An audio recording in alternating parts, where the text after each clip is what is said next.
Hey, everybody. Glad that you are all here with us tonight. Should be yet another great late night conversation. So, yeah, I hope that you are all doing well, and let's do it. Spoken of the American century. I say that the century on which we are entering can be and must be the century of the common man. A radical redistribution of economic power. I mean, we know that racism is just it's a byproduct of capitalism. Everything would be all right if everything was put back in the hands of the people.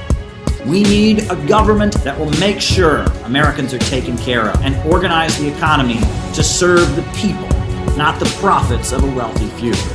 We now have the techniques and the resources to get rid of poverty. We got to start getting out there with the people. Get out of the movement and get to the masses. We need a government of action.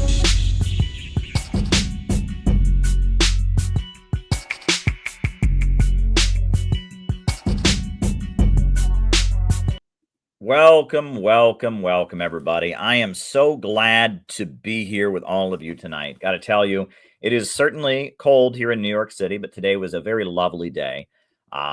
We had a great Center for Political Innovation membership meeting today. Very well attended, a lot of energy and a lot of great ideas. It was really awesome. And then I went back to the gym. I haven't been to the gym in a while.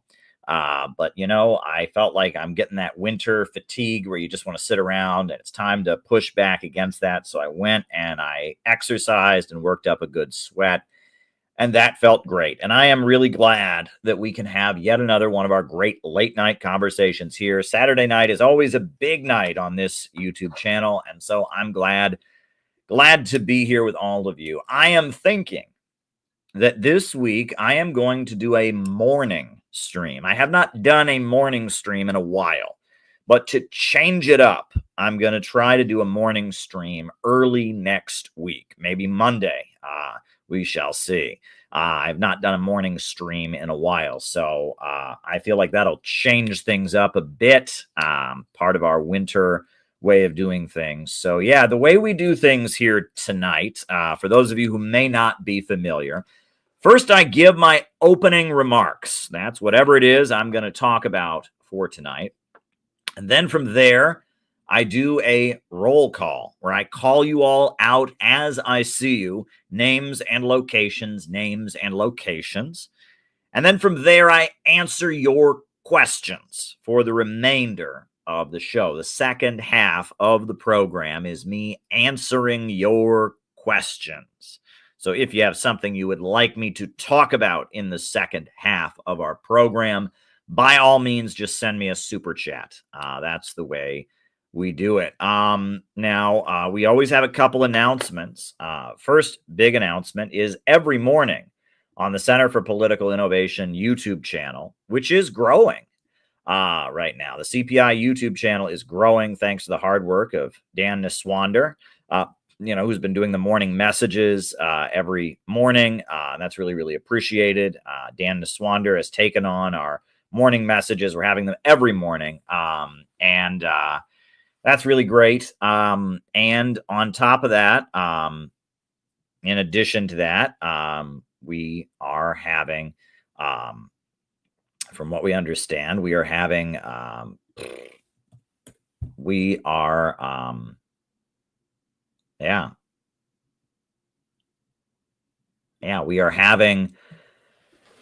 some morning messages.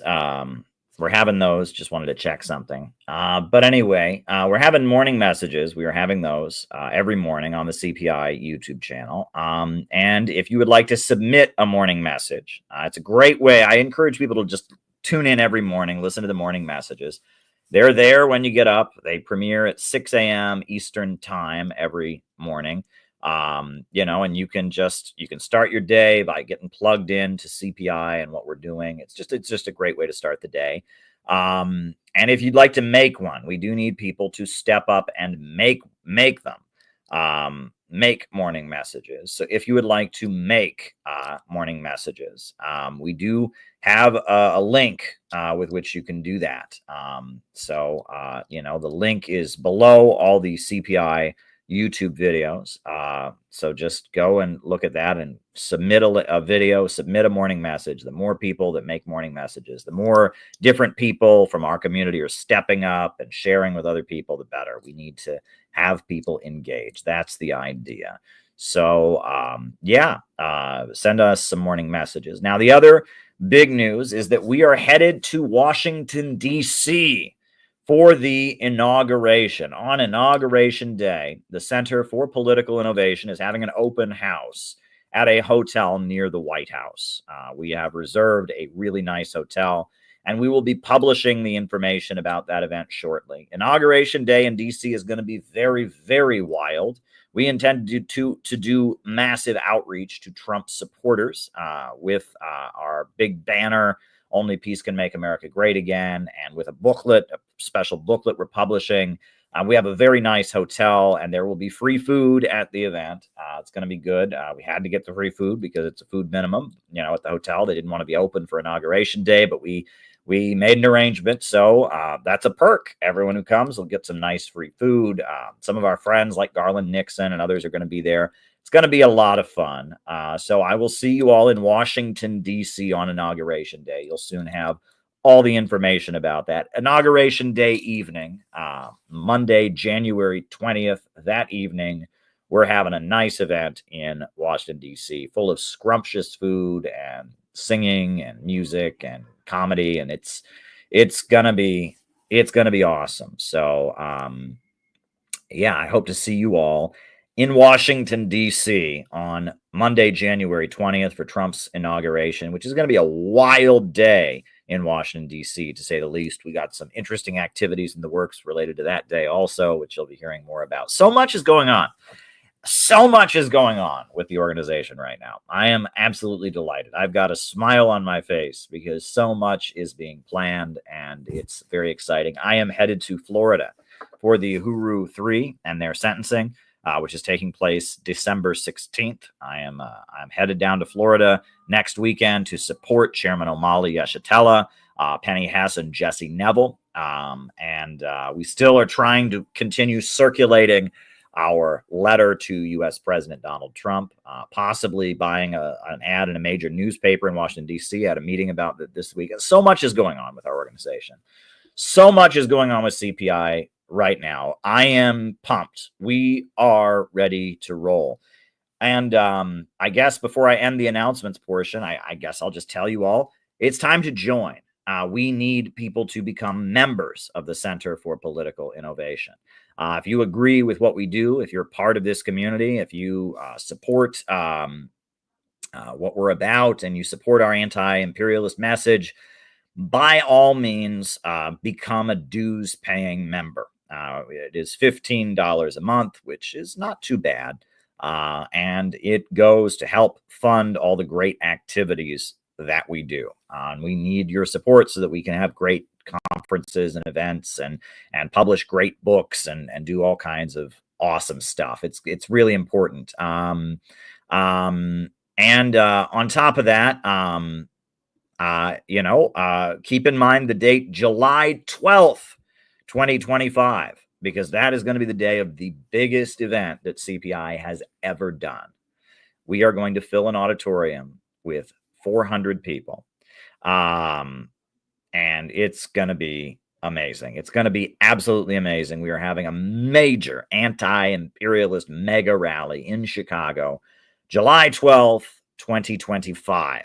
And it looks like we found a venue for that rally. I mean, it's not exactly final, but it looks like we've already got the venue. We're going to be announcing the name of the event and all of that. I mean, it's really exciting. We are anti-imperialists, anti-globalists, and I'll be talking all about that in the stream. But so much is happening. Our organization is doing so much. We are marching ahead because the world needs our message now more than ever. Now more than ever, the world needs to hear what we are putting forward and what we have to offer. So become a member of CPI so you can be part of all of this, right?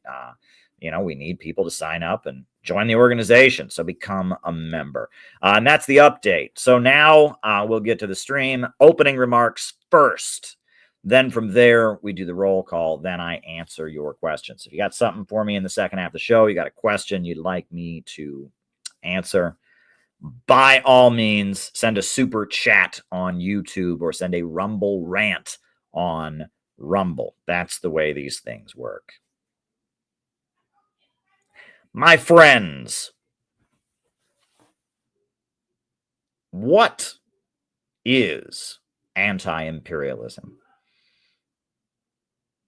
What is anti-globalism? We're having a lot of big conversations right now inside the Center for Political Innovation. And the big conversations that we're having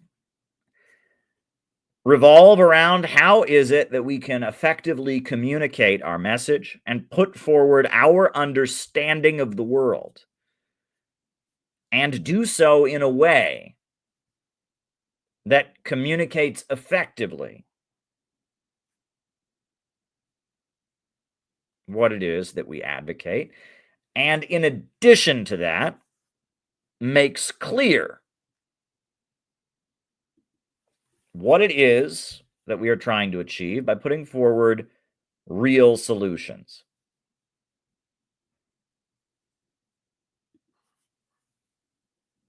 And it's not easy. It is certainly not easy to do what we do. And if we were going by some kind of outdated playbook or outdated analysis, we might think we were giving real answers, but we would lead to confusing people. In order to be clear about what it is that we stand for and what we believe, we have had to adjust the way we handle certain topics, right? This booklet, Do You Believe in Growth? We have handed out thousands of booklets like this around the country already. And we've handed out thousands. And the thousands of booklets that we've handed out, Do You Believe in Growth? Why Russia and China Keep Rising While U.S. Society Stifles Innovation. We handed out 1,000 at the Libertarian Party's National Convention. We handed out 1,000 at the Democratic National Convention.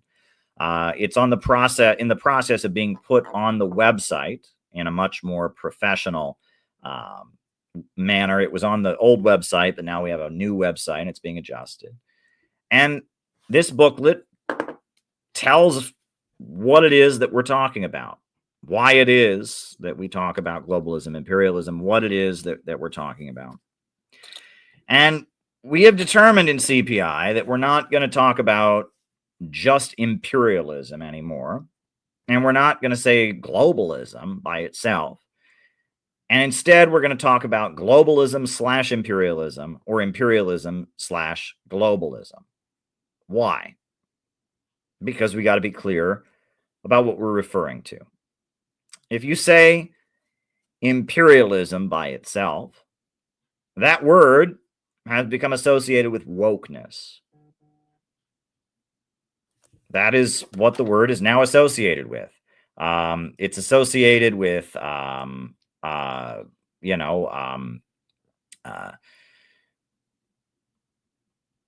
on. You say the word imperialism, people think you're talking about white privilege. People think you're talking about mansplaining. People think you're talking about feminism. People think you're talking about LGBT. People don't know what it means. People think the word imperialism means some people have life too good because they're privileged, or it means that, we have biases in the way we address racial issues, or that there is disparity in income, or it opens this whole woke can of worms that doesn't point to what we're talking about. So we can't just say imperialism by itself. We can't. We also can't say globalism by itself. Because if you say globalism by itself, the word globalism, without any context, makes people think of conspiracy theories, makes people think of, there's just some cabal that's secretly plotting and they just want control. There's no economics. And so we are saying globalism / imperialism, imperialism / globalism. to make clear what it is that we are actually against. And I will repeat, we are not against capitalism. We're not against somebody opening a business, right? Somebody owns a store in their neighborhood, or somebody owns a restaurant, someone owns a hotel, someone invents a new piece of software and makes money from it. We're not against that, right? If that's what your understanding of capitalism is, we are not against that. We are not against private businesses existing. We are not against a market where people, get to vote with their dollars on what products they would like to buy, what clothing they like more, what movies they would prefer to go watch. We're not against the market. We're not against capitalism per se, at least the way that you all understand it, the way that most people in the United States understand it. We're not against capitalism in that sense. We're against an economic system where a small group of banks and monopolies, huge multinational corporations that are tied in with huge banks and houses of finance, dominate the world. And the main way they hold on to their power is by keeping the world poor. In the 1800s, capitalism was in its industrial stage, but now capitalism has entered a new stage. And Vladimir Lenin wrote a very important book called Imperialism, the Highest Stage of Capitalism. And that book was not about mansplaining, and that book was not about white privilege. That book was about an economic system where trusts, cartels, and syndicates dominated the world. And he laid out a very specific definition of imperialism. But prior to Vladimir Lenin, there was a very great American economist named Henry Charles Carey. And Henry Charles Carey wrote a book called A Harmony of Interests. And in that book, he described two economic systems. And one economic system he referred to as the English system. And it was a system of dominating the world by controlling trade routes. He said, overworking and exploiting the Hindu and dropping the rest of the planet down to his level. And he, impoverishing the world to pump wealth into one mighty city. If you read Henry Charles Carey, he was describing the early beginnings of the British Empire. And he was describing the very beginnings of what eventually became the dominant economic form in the world, monopolistic capitalism. The rule of the world by banks and monopolies that impoverish the world and hold back development in order to enrich themselves. And this economic system, Marxists called imperialism, and a lot of people in the United States that are very upset with it, they now call it globalism. And they're both right. However, people have forgotten the economics of it. Right? This system is not defined by armies marching into countries. This system is not defined by trade existing. It's not colonialism per se. Colonialism is when one country just takes over another country, colonizes it. It's not that. It is an economic system where monopolies in the Western countries hold back development and keep the world poor in order to make themselves richer and and even richer and make the world poorer. And right now, imperialism is in a huge crisis because the way imperialism worked for a long time, the way globalism imperialism worked, was that there was a layer of well-paid workers at home, and that layer of well-paid workers in the homeland were loyal to the imperialist governments and supported it because they had a slightly higher living standard. And they were what you called the aristocracy of labor. That's been gotten rid of. The real reason that imperialism is in crisis is because of technology. And I have talked a lot about this, but it is human labor that is the source of all wealth. And human labor is used less and less in the process of production. We now have machines that can do things human beings cannot do. And this should lead to vast abundance. Self-driving cars should be a great thing. However, in our irrational economic system, self-driving cars would lead to mass unemployment and riots in the streets. And there are many examples of this. Our system that we live under is the only system in history where people have become hungry, not because there's a lack of food, but because there's too much food. This is the only system in history where people have become homeless, not because of a lack of housing, but because of too much housing. And the irrationality of an economic system where profit dictates production, where profits are completely in command. We don't have sovereign governments controlling the economy and making them work in the interests of society overall. Instead, we have the chaos of the market in command. We have huge monopolies that are seeking to only maximize their own profit, that drive and control the entire economic system, but also dictate and control governments. That system that we live under, globalism, imperialism, the rule of the world by profit-seeking monopoly megacorporations, trusts, cartels, and syndicates, that system is in great crisis because it cannot handle artificial intelligence, and it cannot handle the great breakthroughs that have happened in technology. And I will show this clip. I have shown this clip on these streams many times, but what I point to in this clip is important to understand, because there's some basic mathematical formulas that will help you understand what's going on.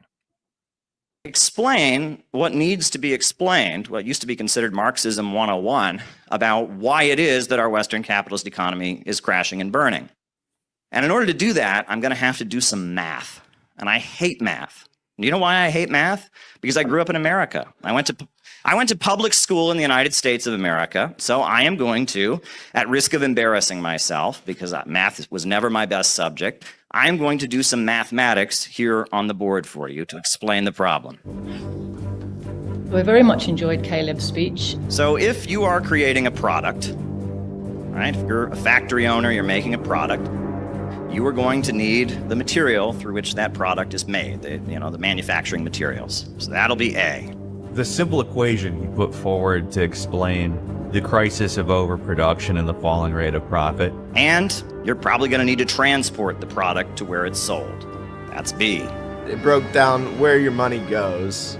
You're also going to have to pay your labor costs. Labor costs are represented by C. Explanations of those concepts that people are able to understand. Then when consumers purchase the product, they're going to pay a final price.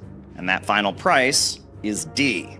However, there's a problem with that. I like the fact that he framed it that way to make it very clear. Which is that the capitalist can't change how much A costs. He can't change how much B costs. So the profit of the capitalist can only be extracted from the value put into it by the worker. And this is the basis of Marxism, the understanding of surplus value. I've never seen it explained so simply anywhere. I've never been able to explain it that simply. So C, the labor value, is divided. You have C1, which is what the worker actually gets paid. And then you have C2, which is the profit that the capitalist makes. And it all adds up to D, which is the final cost of the product. Now, the way people in the United States who talk about Marxism generally talk about this is they say, well, this is unfair. They say the worker is not getting paid the full value of his labor. But they're missing one of the most important points, which is not just that it's unfair and then people argue, well, what about the employer? He put up the money, doesn't he deserve to be? That's all a distraction.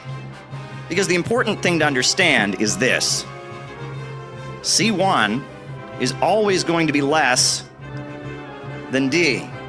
The wages paid out to the worker are never enough to buy back the product that he produces. There is always more products created than there are wages paid out to the worker. And this is the built-in problem of capitalism, the problem of overproduction. And it is always there in the capitalist economy. It never goes away. And they have invented all kinds of crazy mechanisms to try and deal with the problem of overproduction. Part of the reason that the US government has purchased billions and billions of dollars worth of cheese only to bury it in a cave in Springfield, Missouri, is to deal with this problem. It is an ongoing present problem, and it's a problem acknowledged by most capitalist economists. John Maynard Keynes said the problem was underconsumption rather than overproduction, but he was pointing to the same problem. The military-industrial complex in the United States is an effort to deal with this problem, to keep spending going. There's all kinds of mechanisms that they've invented to try and resolve this problem, but it gets worse. What is the capitalist always trying to do? He wants to maximize the amount of profit he makes. And one of the main ways they do that is with what's called labor-saving technology. Get rid of workers and replace workers with machines. As they eliminate workers from the process of production, as there's fewer and fewer workers involved, as machines take the place of workers, the role of C in production decreases. There's a little bit of a problem with that. As C goes down, C2 also goes down, right? As C decreases, C2 also decreases. And as the role of the worker in production is reduced, the rate of profit that the capitalist makes goes down. And this is called the tendency of the falling rate of profit. Only human labor creates value. And this is something that Adam Smith acknowledged. This is something some of the popes even acknowledge. Human labor creates all value. And so when you reduce the role of human labor in production, the amount of value created decreases, and the ability of the capitalist to extract surplus value also decreases. So this causes the capitalist to have to churn out even more products because he's making less and less of a profit on the overall product. He's making less and less of a percentage, so he has to churn them out. So this problem of the worker never being able to buy back what he produces and more products being created than are necessary, this problem becomes exacerbated. And this points to what is understood to be the deeply irrational nature of the capitalist system. That problem of human labor, the source of all wealth, having less and less of a role at the assembly line, and thus the rate of profit that can be made off every item that is sold, and the worker never being paid enough to buy back what he produces. That all is leading to a global economic crisis. And the imperialists, the globalists, the big monopolies, the big corporations, they have determined that the way this crisis has to be solved is with degrowth. They want to reduce the population, so there's less people out there. They want to reduce living standards, so the people who do exist all have less. This is called austerity. They want to reduce consumption, so that people are buying less, and they want massive destruction of the productive forces. The Biden administration has a policy of trying to reduce global crop outputs. That's why the farmers across Europe are in revolt right now. They are passing all kinds of laws to make it impossible for farmers to grow food. Why? Because they want to reduce the amount of food in the world in order to keep the prices high, for the same reason that they bury huge amounts of cheese in caves in Missouri. And on top of that, they see big sections of the world that have broken out of the domination of globalism, imperialism.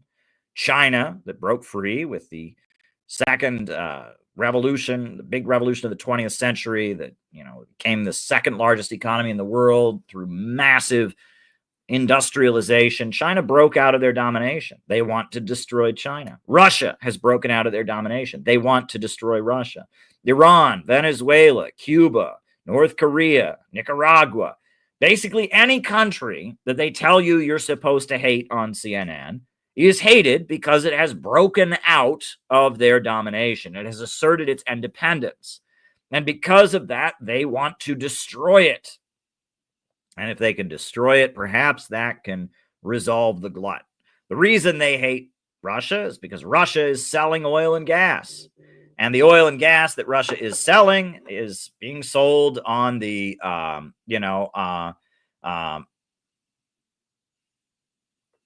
is being sold on the international markets in competition with the oil and gas produced by ExxonMobil, BP, Shell, and Chevron. And the reason they want to destroy China is because they're making better cell phones with Huawei technologies. And they're manufacturing a huge amount of steel. And every person who buys a Huawei phone, they did not buy a phone from Apple or Samsung or Verizon. And every ounce of steel somebody buys from China is not steel they bought from American or German corporations. There's so many examples of this. So many examples of this. All the countries they're trying to destroy are countries that are not their captive markets, but are rather competitors. Venezuela has taken control of its oil resources. It's selling that oil on the international markets. It's using that oil money to fund development and education programs in the country. That's why they want to destroy Venezuela. Iran, huge oil-rich country, has taken control of its oil. It's selling that oil in competition, and they want to destroy Iran. And you go down the line, there's many, many examples. But there is, at this point, a whole network of countries around the world that are not under the domination of imperialism, globalism, but rather have broken free. And they're developing with the BRICS. And they're talking about getting their own currency. One of the ways the United States dominates the world and controls the world economy is with the US dollar, the petrodollar. You had to sell and buy oil in dollars, right? The dollar is the US currency. But until pretty recently, people in Bangladesh who bought oil, and if they sold oil, if you were in Bangladesh and you sold oil to people in Zimbabwe, you had to sell it in dollars. You couldn't sell it in your own currency, right? There was the petrodollar. Oil was purchased and traded in dollars. And the value of a currency increases the wider that it is used. The more that people use a currency, the more valuable it is. And the dollar, which is the currency of the United States, has been inflated in its value because around the world, many, many countries have been forced to use the dollar. The USA controls the banking system of the world, the SWIFT system. Bank transfers go through a system called SWIFT. And if you have a bank transfer, if you're in one country and you want to send money to another country, there's one system right now that you can do it through. And that is a system controlled by the U.S. and London bankers. The Wall Street and London monopolies control that SWIFT system. And if they don't like you, they kick you out of it. They've kicked Russia out of it. They've kicked Iran out of it. And if they don't like you, your ability to do financial bank transfers and international banking transactions is eliminated. It's the Roman Empire. The Roman Empire, they said, all roads lead to Rome. Why? Because that was one rule that the Romans had. They went around North Africa, they went around Europe, they went around the Middle East, and they said, if you have one kingdom, you can only trade with us. We are going to be the global middleman in all financial transactions, and all the roads are going to lead to us. You can't build a road from one section of the empire to the other. No, all the roads go through us because we are the global middleman. That is how the imperialists operate. If you want to send money from one country to another, you have to do it through their SWIFT system. You have to, if you want to buy oil, if one country wants to sell oil to another country, you've got to use their US dollar to do it. And that's how they have sat at the center of the world, and that's how they have raked in super profits. And for a while, a fair amount of us living here in the first world, we benefited from it. You know, we had that white picket fence and that car, and we had the American dream, but not anymore. Because the reason we got those decent wages is because they needed us to work in their steel mills. And now they don't need us to work in those steel mills any longer. They can have robots do it, or they can set up steel mills in Mexico or Africa to do it. They don't need us to work the steel mills anymore. And steel mills that once employed thousands of people employ less than 100. And they used to need us to make the cars, right? And that the reason that we got decent wages as we worked in the factory making the cars. Well, now they got robots to make the cars, or they make the cars in Mexico or Zimbabwe or someplace else, and they don't need us to make the cars anymore.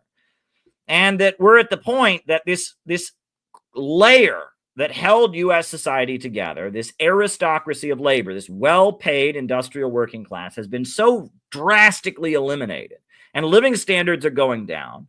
Meanwhile, the infrastructure of the country, the roads, the bridges, the power plants, the drinking water facilities, all of that is just falling apart because they don't need it to work anymore. They don't need us, and we're the ones who drive on those roads. We're the ones who drink that water. A couple years ago, the power grid in Texas collapsed in the middle of the winter, and hundreds of people died as a result. But the power grid of the state of Texas, it was so badly in disrepair, It came to a grinding halt in the middle of the winter, and people were left in the cold, and people died. And there was a scandal in Michigan, in Flint, Michigan, with lead in the drinking water, where the drinking water was so badly and so improperly purified that people were drinking lead in their drinking water. And drinking water around the country is not up to safety standards. We saw the George Washington Bridge. Was it the George Washington Bridge, or it was a very important bridge in Maryland, in Baltimore, Maryland. This very important bridge. Just recently, this is what happened to it, right? In the middle of the night, this bridge, it went down. Do you remember this? Look at that. Look at that. Right? They're not investing in this country anymore because they're not making profits from maintaining a stable homeland at the center of imperialism. We're at the point that they are maintaining a global system that is racing to the bottom, driving down wages, impoverishing people in order to maximize profits for those living in a mighty city called Wall Street, New York, a mighty city called London and its stock exchange. And our living standards are going down, our wages are going down, and they are collapsing the once prosperous centers of the imperialist system. The once prosperous imperialist homelands are being collapsed into their global financial empire. It used to be that we got a little bit of better treatment while they impoverished and brutalized people in Africa. We got a little bit of better treatment while they impoverished and brutalized people in South America and Asia. Now, no. They are turning Pennsylvania, Ohio, Kentucky, and Alabama, Texas, Arizona into South America, into Asia, into Africa. They are impoverishing the world and driving down living standards. They are impoverishing the United States and driving down the conditions that people live in so they can maintain their global financial empire. And they are getting more and more desperate because they need people to be poorer than ever. And they need to reduce the amount of stuff in the world to keep the prices high. And they need to reduce the population because they don't need us to work at their machines any longer. And we are seeing the imperialist system in full free fall. And that's what's happening in the world. And we human beings believe in growth. And we human beings are more productive in our labor than ever before. With modern technology, human beings can do more than ever. We are more productive. Modern machines have enabled us to be more creative and to create more wealth than ever before. But yet, in our deeply irrational system, we become less and less valuable because of that. This does not make sense. And there are big chunks of the globe that do not have this problem. China is lifting people out of poverty every day. 800 million people are lifted out of poverty. 800 million people have been lifted out of poverty. And because of that, because 800 million people have been lifted out of poverty, and because of the great breakthroughs that have happened, and living standards are rising, they want to destroy China. But China just keeps going. And Russia used to be one of the poorest countries in the 1990s. After the fall of the Soviet Union, it was just devastated. But Putin fixed it by reasserting state control over oil and gas and rationally organizing the economy. All these countries around the world that have broken out of imperialism, they have broken free because they have seized control of the economy, and they have forced the economy to work in the interests of society overall. They have not allowed the chaos of the market and the drive of the big monopolies to make profits to be in control. And because of that,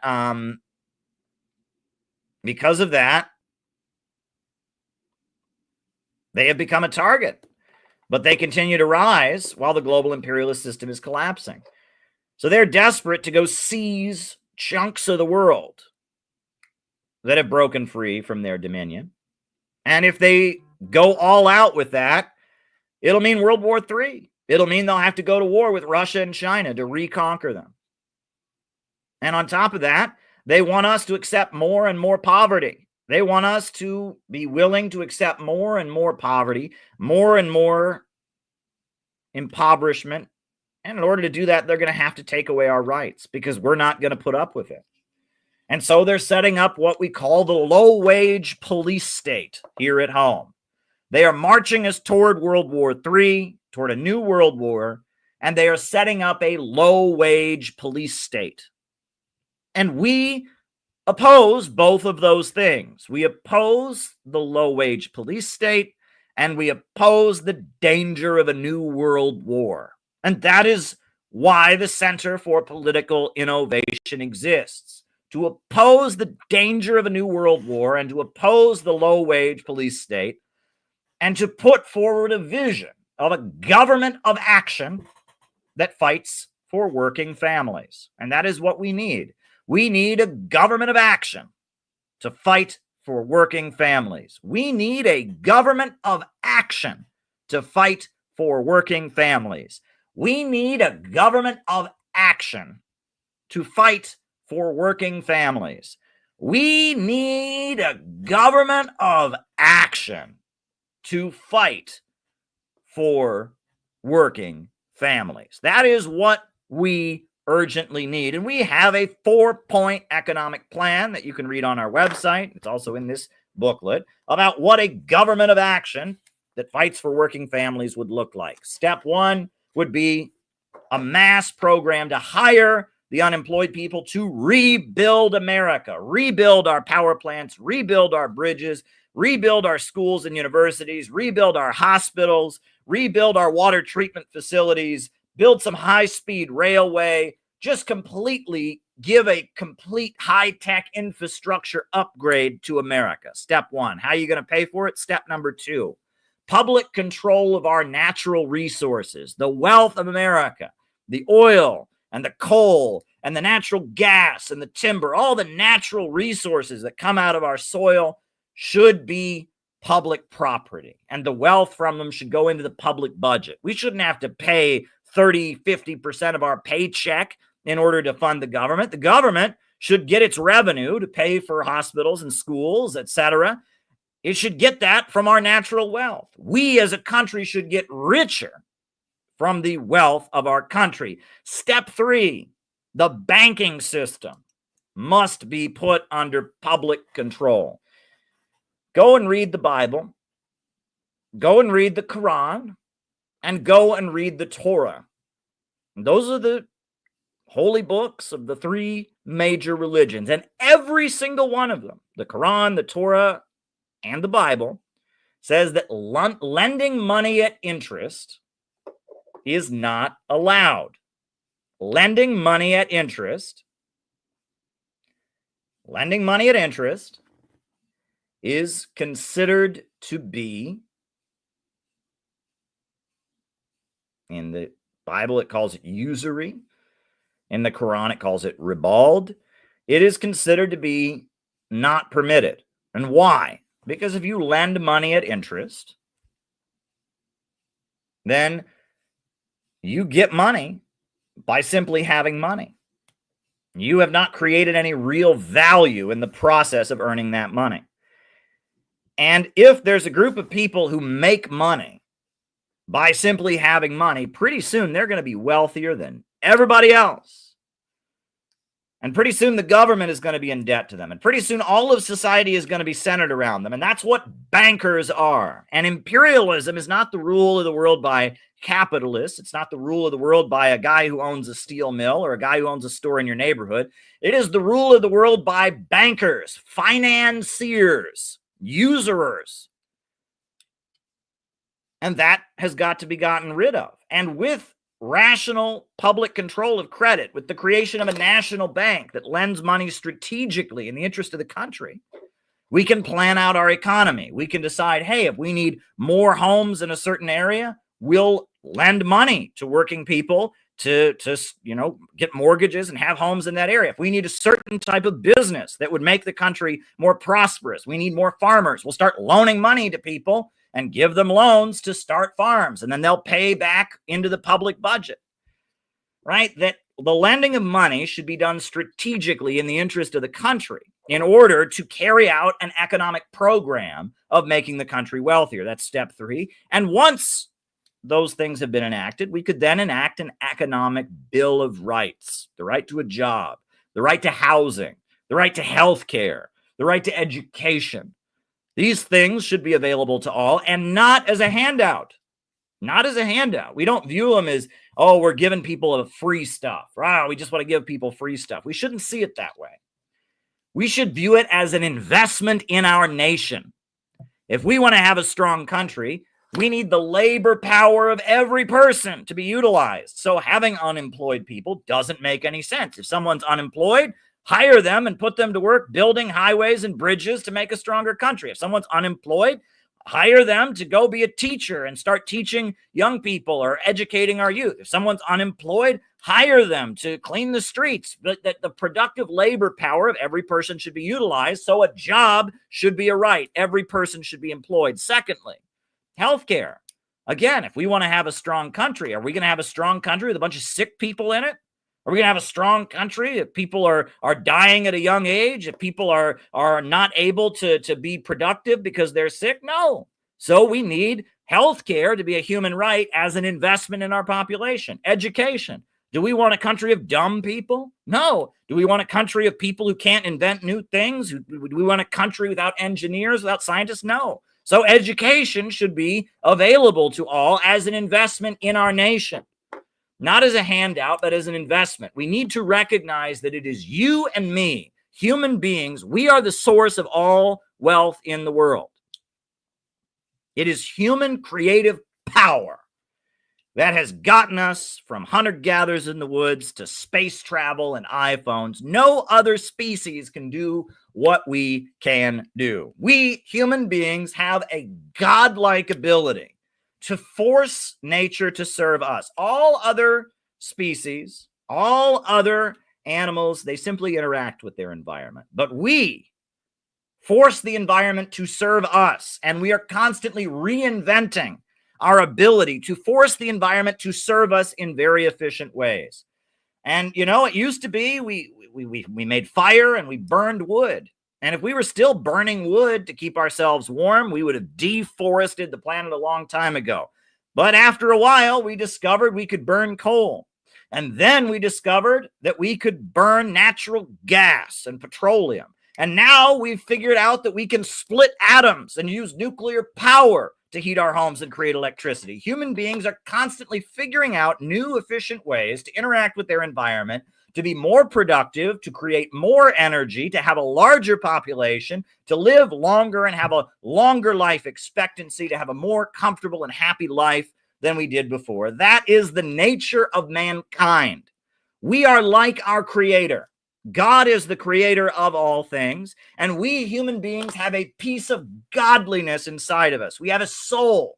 And it is that soul that enables us to reinvent our relationship with nature. It is that godlike creative power to see the world around us and improve upon it, not just interact with it, but make it better. That is the beauty of mankind, and that is why we are innovationists, because it is this ability of human beings to reinvent, to move toward a higher plane, to advance, to create. That is what we are celebrating. And we are not accepting the pessimism of the imperialists that says, oh, we've gone too far. We've gone too far. No, we say human creativity, human abundance. There is no limit on it. There is no restriction. There is no limit to growth. There is no limit or restraint on human productivity and human brilliance. And so we will march to a higher plane. But in order to do that, we need a rationally organized economy. We need a society where the banks and the factories and the industries and the centers of economic power are rationally organized, so human creative power can be fully unleashed. We need to overcome the irrationality of globalism, imperialism, and profits in command. And this is the innovationist ideology. And this is a new synthesis. We are not communists any longer. Around the world, this sounds a lot like communism. In China, this is what the communists in China believe. This is what the communists in Vietnam believe. This is not what the communists in America believe. And we have no interest in playing the game of arguing about who's the real communist, right? Working people in this country hate communists for good reasons. You know why they hate communists? Because communists want them to be poorer. Communists say you deserve to be poorer. You're a wealthy first world person, and we're using too much natural resources. It's bad for the environment. You deserve to be poorer. Working people want to fight the communists who want to make them poorer, and we're with the working people who want to fight the communists who want to make them poorer. Working people in this country hate the communists because the communists are people who go to college and learn about all the countries they're supposed to hate. And they always are rallying for Ukraine or rallying for Taiwan or rallying for this country or that country. And they always want America to be involved in some new conflict for the bankers. It's being an activist, being involved in the human rights industry. That's what being a communist means to these people. Well, American working people hate the communists because they don't want any new wars. They don't want American boys to go get shot in Iraq or Afghanistan or Libya or anything like that. They want to protect this country. They want better schools and economic opportunities in this country, not wars around the world. Well, the communists are always trying to get them into the wars. So the American people oppose the communists, and we are with the American people against the communists. The communists want to divide the American people. The communists say that if you're a Christian, you are a bad person because Christianity is racist and sexist. Well, we embrace Christianity, and we say that if Jesus Christ was alive today, he would be fighting the globalist imperialists. He would be driving the money changers out of the temple, and the American people want to rally in support of God and Christianity and the golden rule and treating people decently and not putting money above all else. And they're against the communists, and so we are against the communists. On all of the issues, what the American people understand to be the communists and what communism in America has become, this woke cancer, we're against it. We're against wokeism. We're against wokeism. We are against, destroying families. We are against degrowth. We are against human rights, regime change, wars. We're against it. We're against the FBI.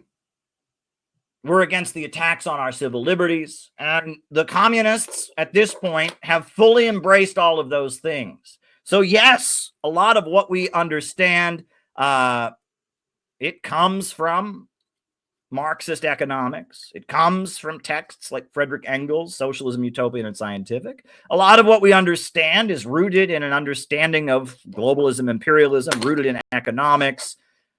And yes, that may be our history, but right now, communism means one thing. And we mean something different. We are innovationists. That is what we are. We have no interest in being communists. And it is a weird thing, but I'll just tell you a story that will explain that. Our slogan that we popularize and we use everywhere. We need a government of action to fight for working families. Where does that come from? Where does that slogan come from? Well, it comes from the fact that during the 1990s, the AFL-CIO, the major labor union in the United States, they were trying to figure out how to market labor unions better. Labor unions were becoming less and less popular. The labor movement was weakened. And so during the 1990s, the labor unions discovered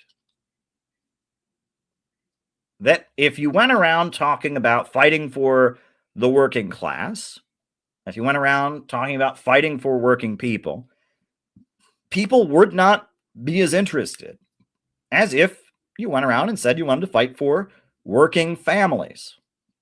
And so the labor unions began talking about working families. They actually formed a small political party in New York that's run by the labor unions. It gives its ballot lines to the Democrats. It's called the Working Families Party.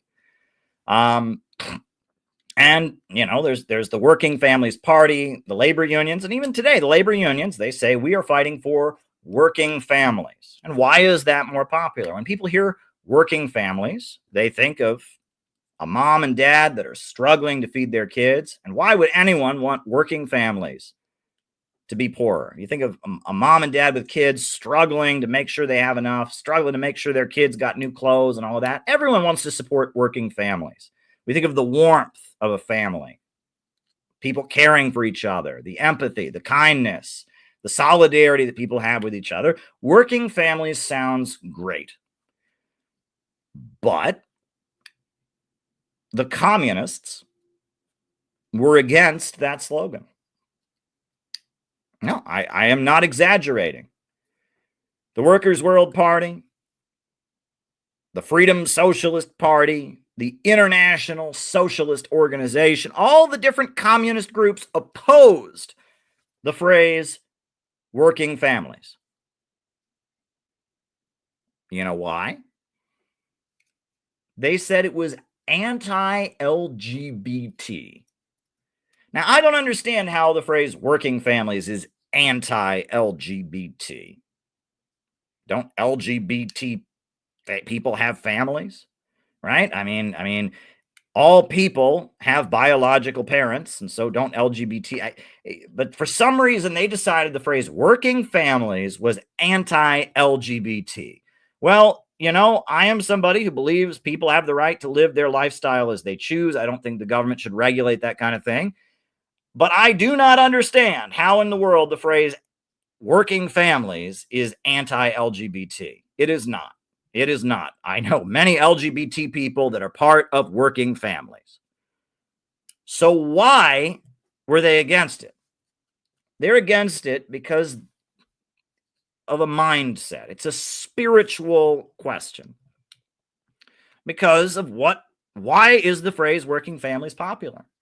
Because people think of community.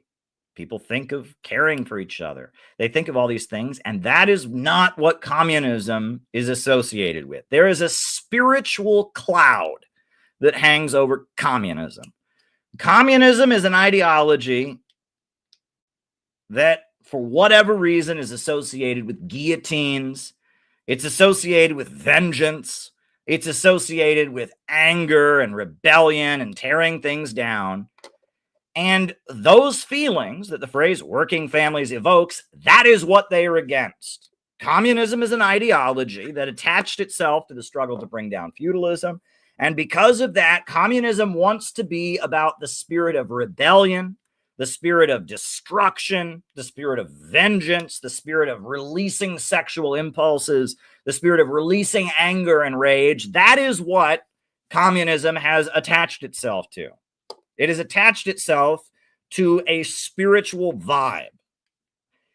And around the world, communist governments are not attached to that anymore. The Chinese Communist Party loves the family.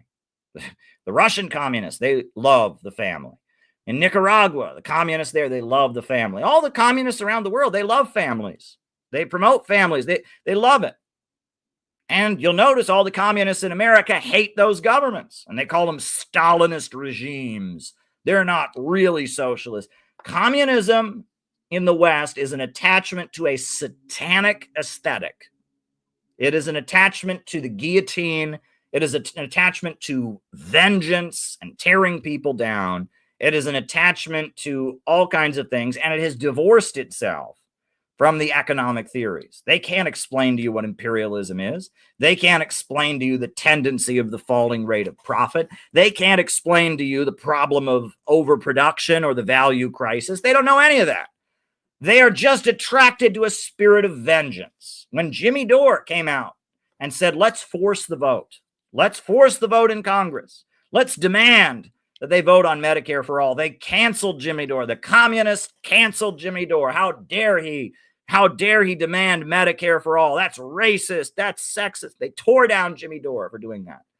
However, on Wednesday, when Brian Thompson, the CEO of a corporation, United Healthcare, a ruthless corporation that has harmed many people. I'm not defending Brian Thompson. I'm not defending what they did. But when he was extrajudicially murdered on the streets of New York City, gunned down, no trial, no arrest, gunned down, murdered, an act of murder, illegal killing, the communists all celebrated it, and they thought it was amazing. Why is it wrong to engage in a legal parliamentary procedure to demand that Americans get health care, but it's okay to murder someone on the street with no trial, with no procedure? Why is that okay? Because murder is satanic, and parliamentary procedures to get health care for working families are not satanic. And that's what it's about.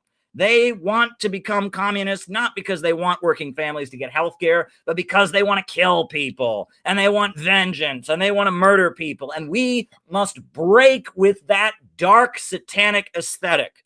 Socialism will never come to this country on the basis of that aesthetic. And if it did, I would get the hell out of here. I don't want guillotines. I don't want firing squads. I want jobs and healthcare and education and a decent life for all. I want an end to the wars. I want creation and building, not destruction. And communism is cursed by that satanic aesthetic. And Stalin and his break with Trotsky was the very beginning. Stalin was a young man from Georgia, from a small country, a small nation that was part of the Russian Empire, and he went to seminary school.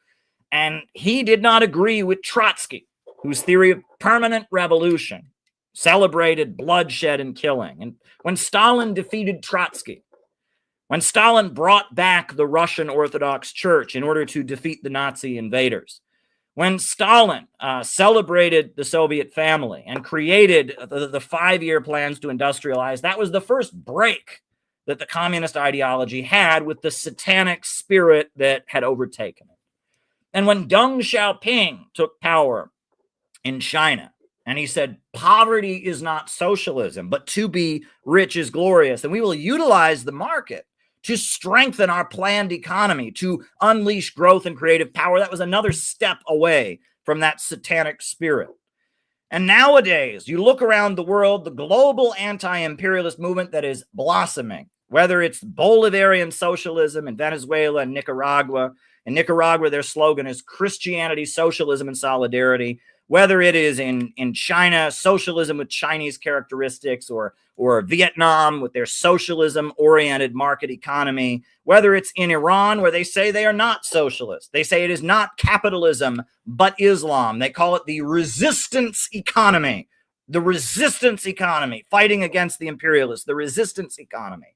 Whether it's in Syria with Ba'athist Arab socialism, whether it is in many parts of Africa where in the name of African nationalism or African independence or Pan-Africanism, they have broken free. There are many parts of the world where people have broken free and reorganized the economy, and they have done it in order to build and construct, and that is what we advocate. We need the same thing here. We need a government of action that will fight for working families. I'm not interested in red flags. I'm not interested in screaming and libidinal release and punishment and vengeance. I am interested in jobs and schools and healthcare for American working families. That's what I want. That's what I want. And innovationism is a new stage. We have taken the good from the communist ideology, the understanding of anti-imperialism, the understanding of construction and growth and human creative power and historical progress, the anti-imperialist, anti-globalist understanding, the celebration of rational planning of the economy. We've taken the good, and we have left behind the satanic rebellion aesthetic. And all that the communists in the West care about is the aesthetic. They're not concerned. They are not concerned about anti-imperialism. They're on the side of the imperialists. They're not concerned about growth. They advocate degrowth. So we're not communists. We are innovationists, and we are building a movement to innovate and rescue our country. And we are building something entirely new for a new time. And I am excited and proud of what we are building. And every day it gets stronger and more beautiful. And we're headed to the inauguration in January, Monday, January 20th. We are going to the inauguration with our beautiful banner that says only peace can make America great again. And we are having an amazing national convention in July. And there's a lot of work that has to be done, but this message needs to get everywhere. This message needs to get everywhere. We are building a new, beautiful, exciting movement based on a new understanding of the world, a new synthesis, a new stage of the anti-globalist, anti-imperialist movement. It's very exciting, and it's risky, and it's dangerous, but it is better to be pioneers, to blaze new trail and forge new ground. It is better to do that than it is to get stuck in a hamster wheel and just repeat the same mistakes over and over and over again.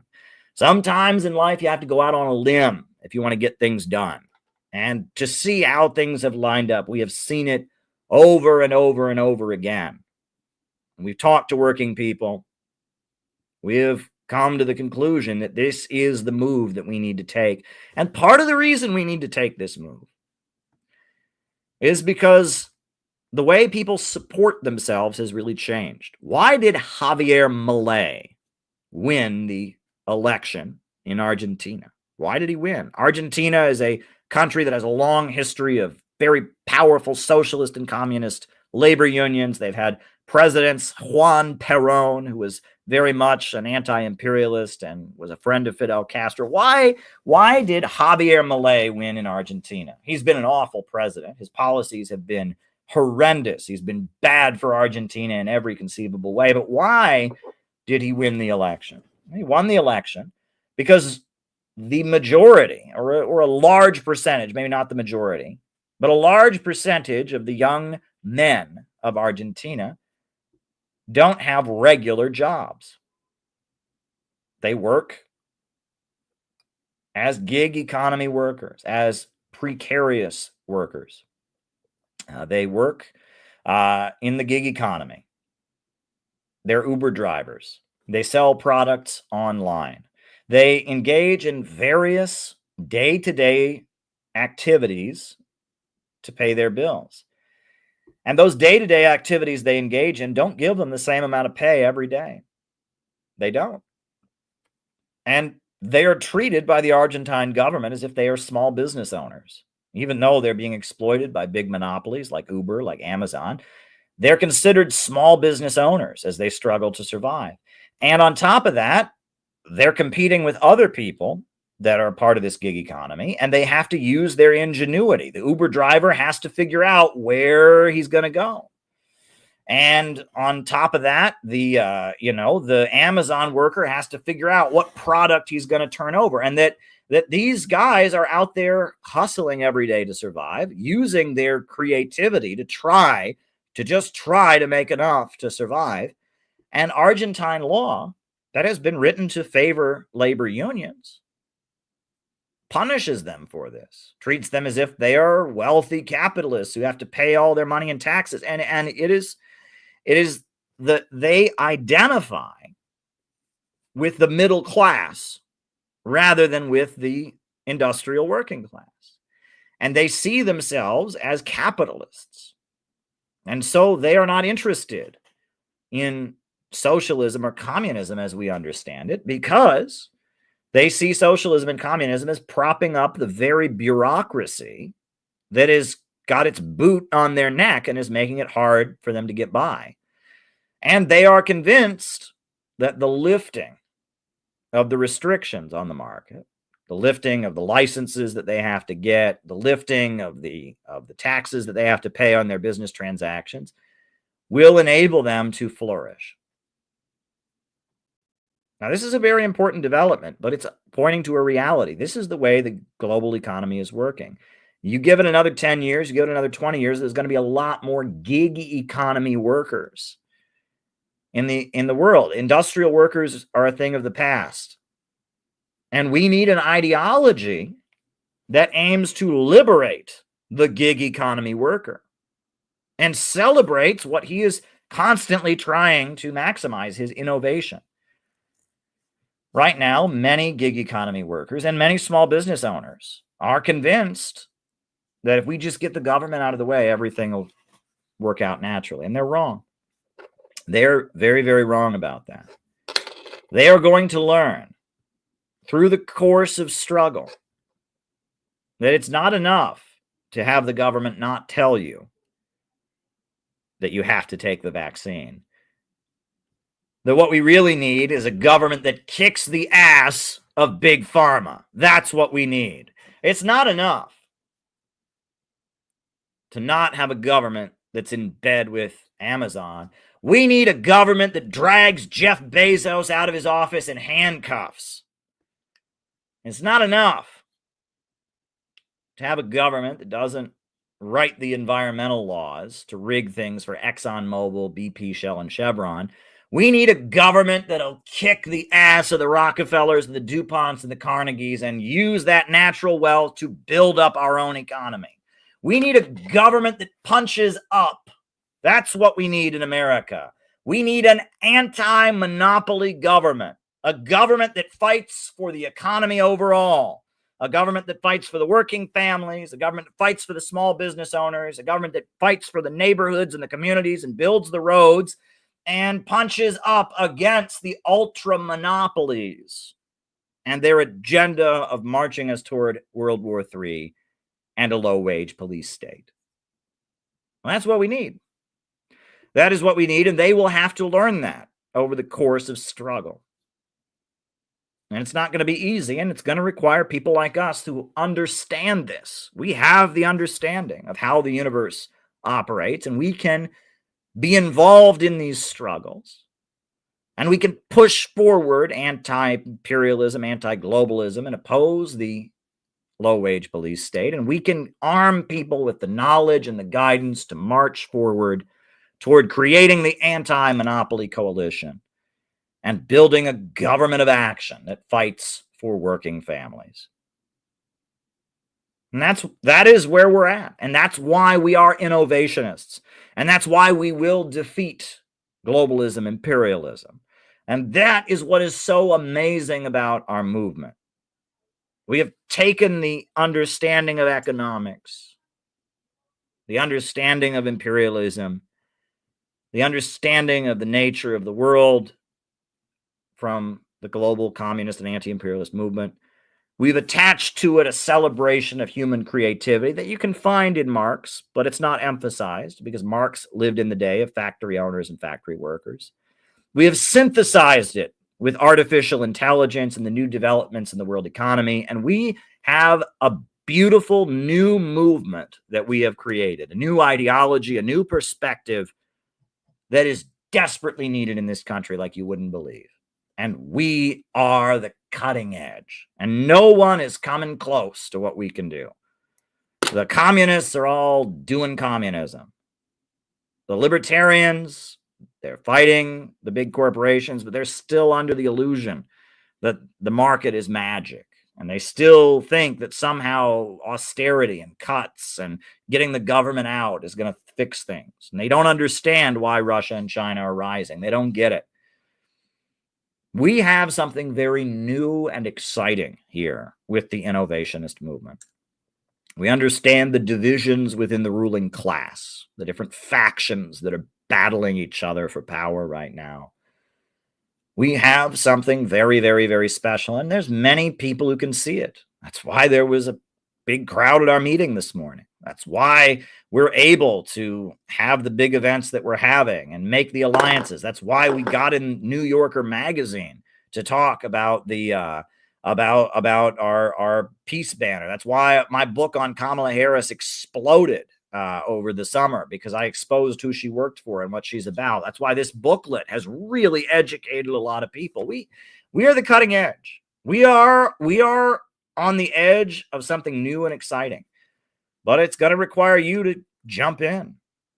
Jump in. Jump in. We need you to jump in. Become a member of the Center for Political Innovation. We got some activities coming up. We're headed to the inauguration. It's very exciting. We're headed to the inauguration.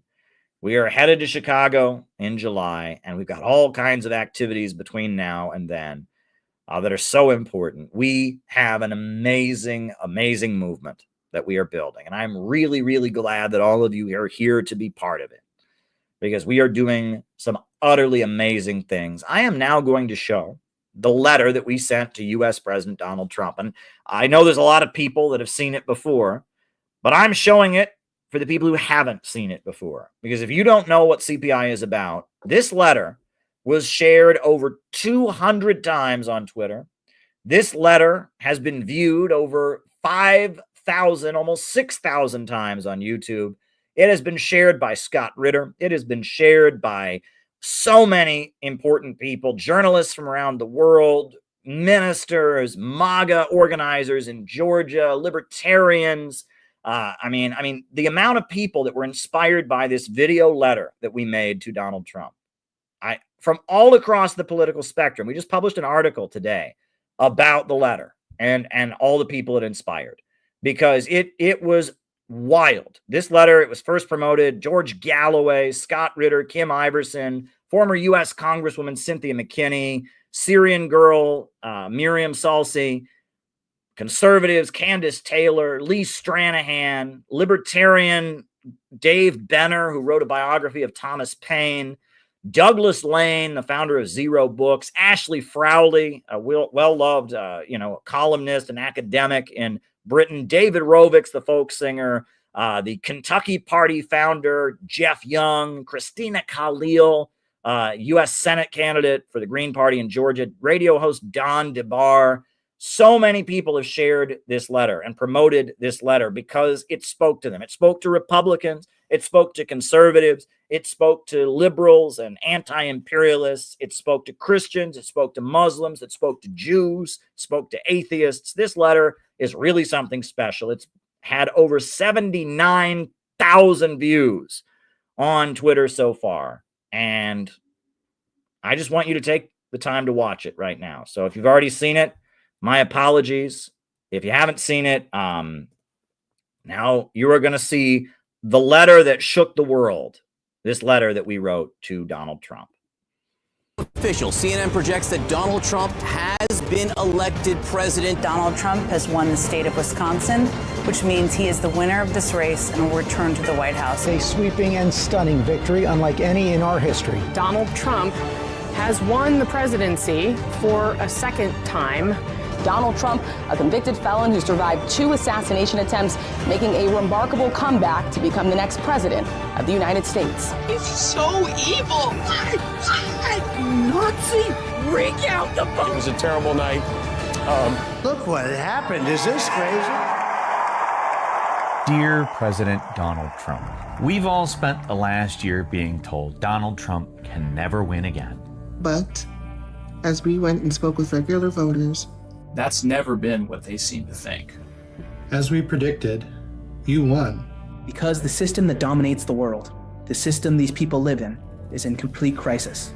Imperialism, the old order of the world ruled by big banks and monopolies, is becoming more unstable by the day. It is relentlessly driving working families' living standards down and pushing us towards new wars. Americans voted for you because you promised peace. You promised peace. You promised peace. They said, he will start a war. I'm not going to start a war. I'm going to stop wars. Americans voted for you because you promised swift government action to improve their lives. Together we can truly make America great again for all Americans. African American, Hispanic American, Asian American, Arab American, Muslim American. Success is going to bring us together. Americans voted for you because you promised to protect our freedoms. We want to have security. We want to have things be good, safe. I will not rest until we have delivered the strong, safe, and prosperous America that our children deserve and that you deserve. Americans voted for you because you promised to stand up to the rich and powerful. You promised to stand up to the rich and powerful. To the rich and the greedy. You promised to stand up to the rich and powerful. And put the people's needs first. And put our needs first. I want you to imagine how much better our future can be if we declare independence from the elites who led us from one financial and foreign policy disaster to another. While many exclusively focus on the negative realities of a political campaign, we remember your Quantum Leap speech, where you rolled out some extraordinary ideas for completely rebuilding this country. Past generations of Americans pursued big dreams and daring projects that once seemed absolutely impossible.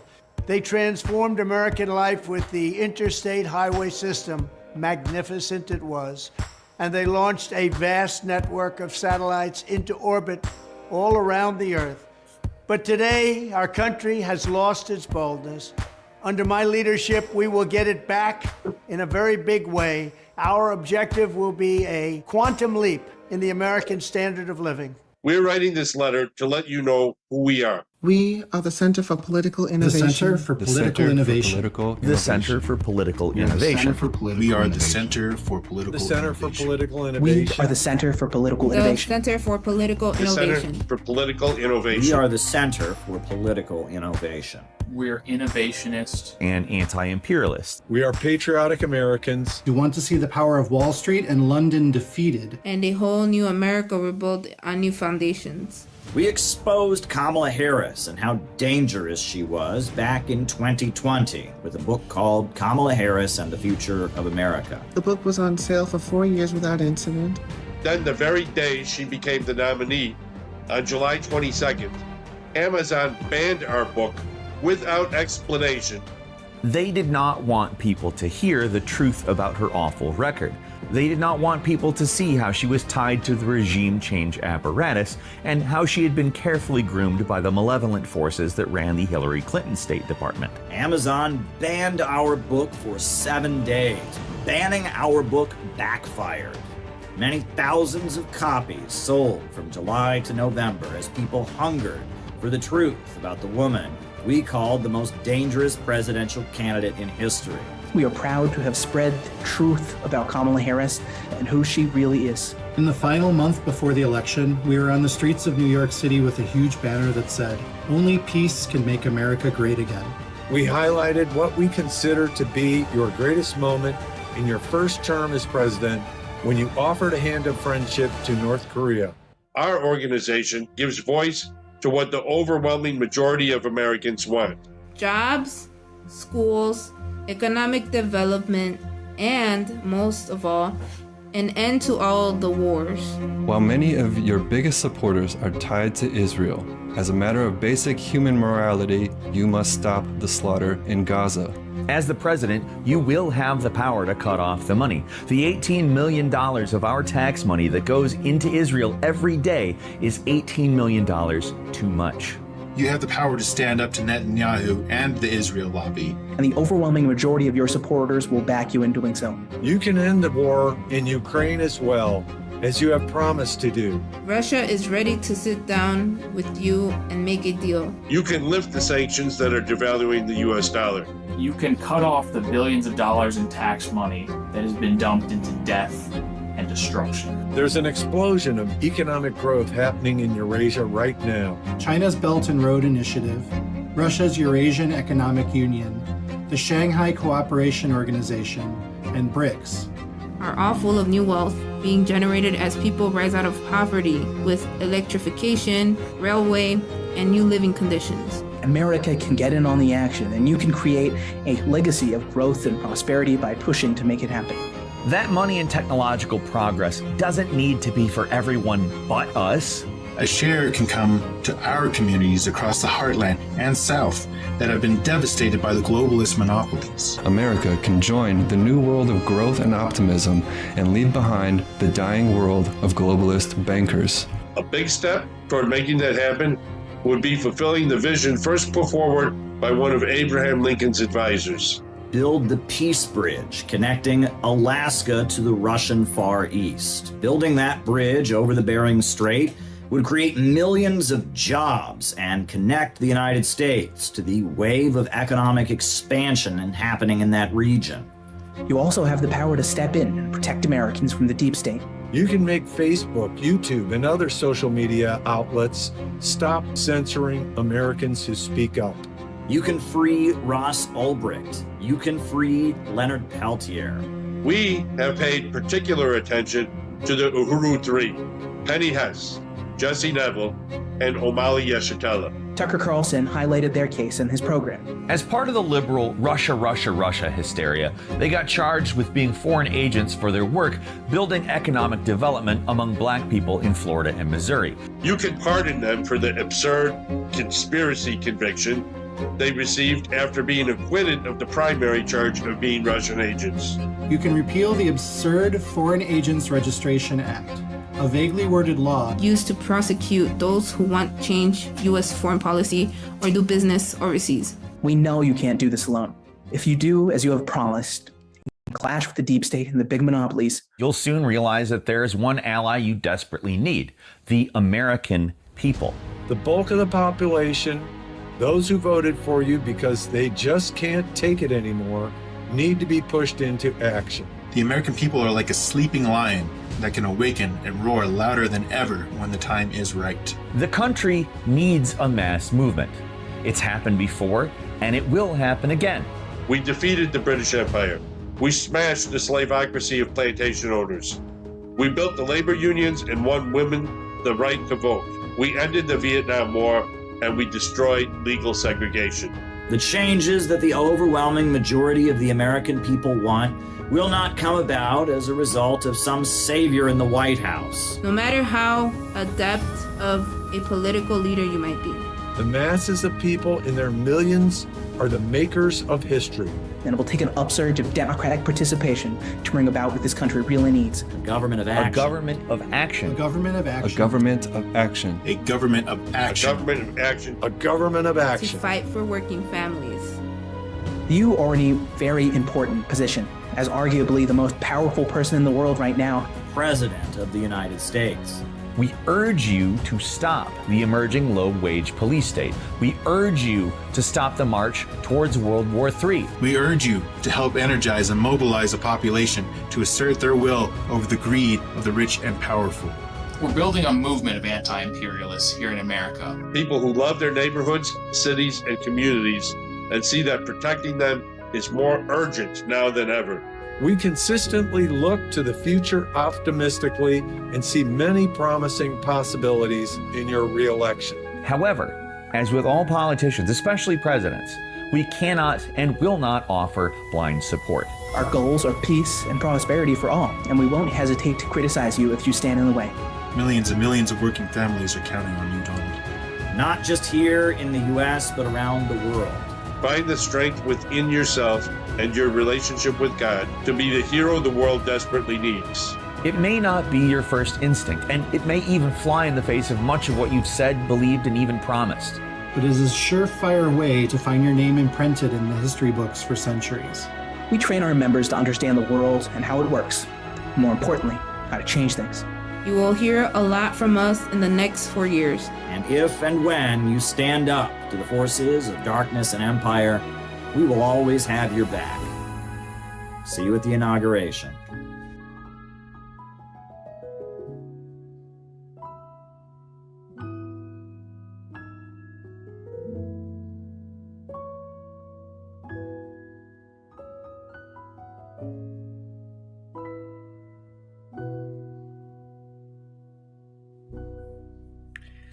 Now, we need you to take this letter and send it to everyone that you know, right? Send it to all your coworkers, your friends, your classmates. You can share it on Twitter, the Twitter version.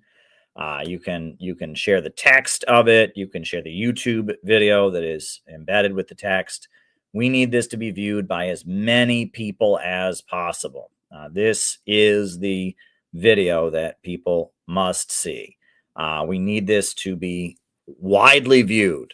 This needs to be widely circulated and widely viewed. So please share this everywhere. Please get this video as widely seen as possible. So yeah, I'm seeing the same stuff that you all are seeing out of Syria. Be careful with it though, right? I mean, because not everything that people are saying is confirmed, but I am seeing everything, and we'll wait, just wait, right? It ain't over till it's over, and you want to be careful. And this is why I urge people to be careful, because, it ain't over till it's over, as they say, and we don't really know where things currently stand. I'm hearing the same things that other people are hearing. But I urge you to not declare things, because part of the way social media is manipulated is they get people to start saying things way ahead of time, and that sets a tone, right?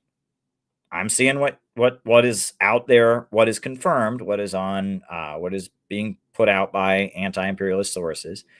But, the situation could be very much in flux. We don't know what's happened. So I'm urging folks to let's wait and see what happens. Let's wait and see what happens. So I'm not going to comment on that tonight until we see how this plays out, right? Because there's a lot of situations that Something happens, and then it's not clearly, and we don't know. We don't know where things stand. And I'm seeing things online right now.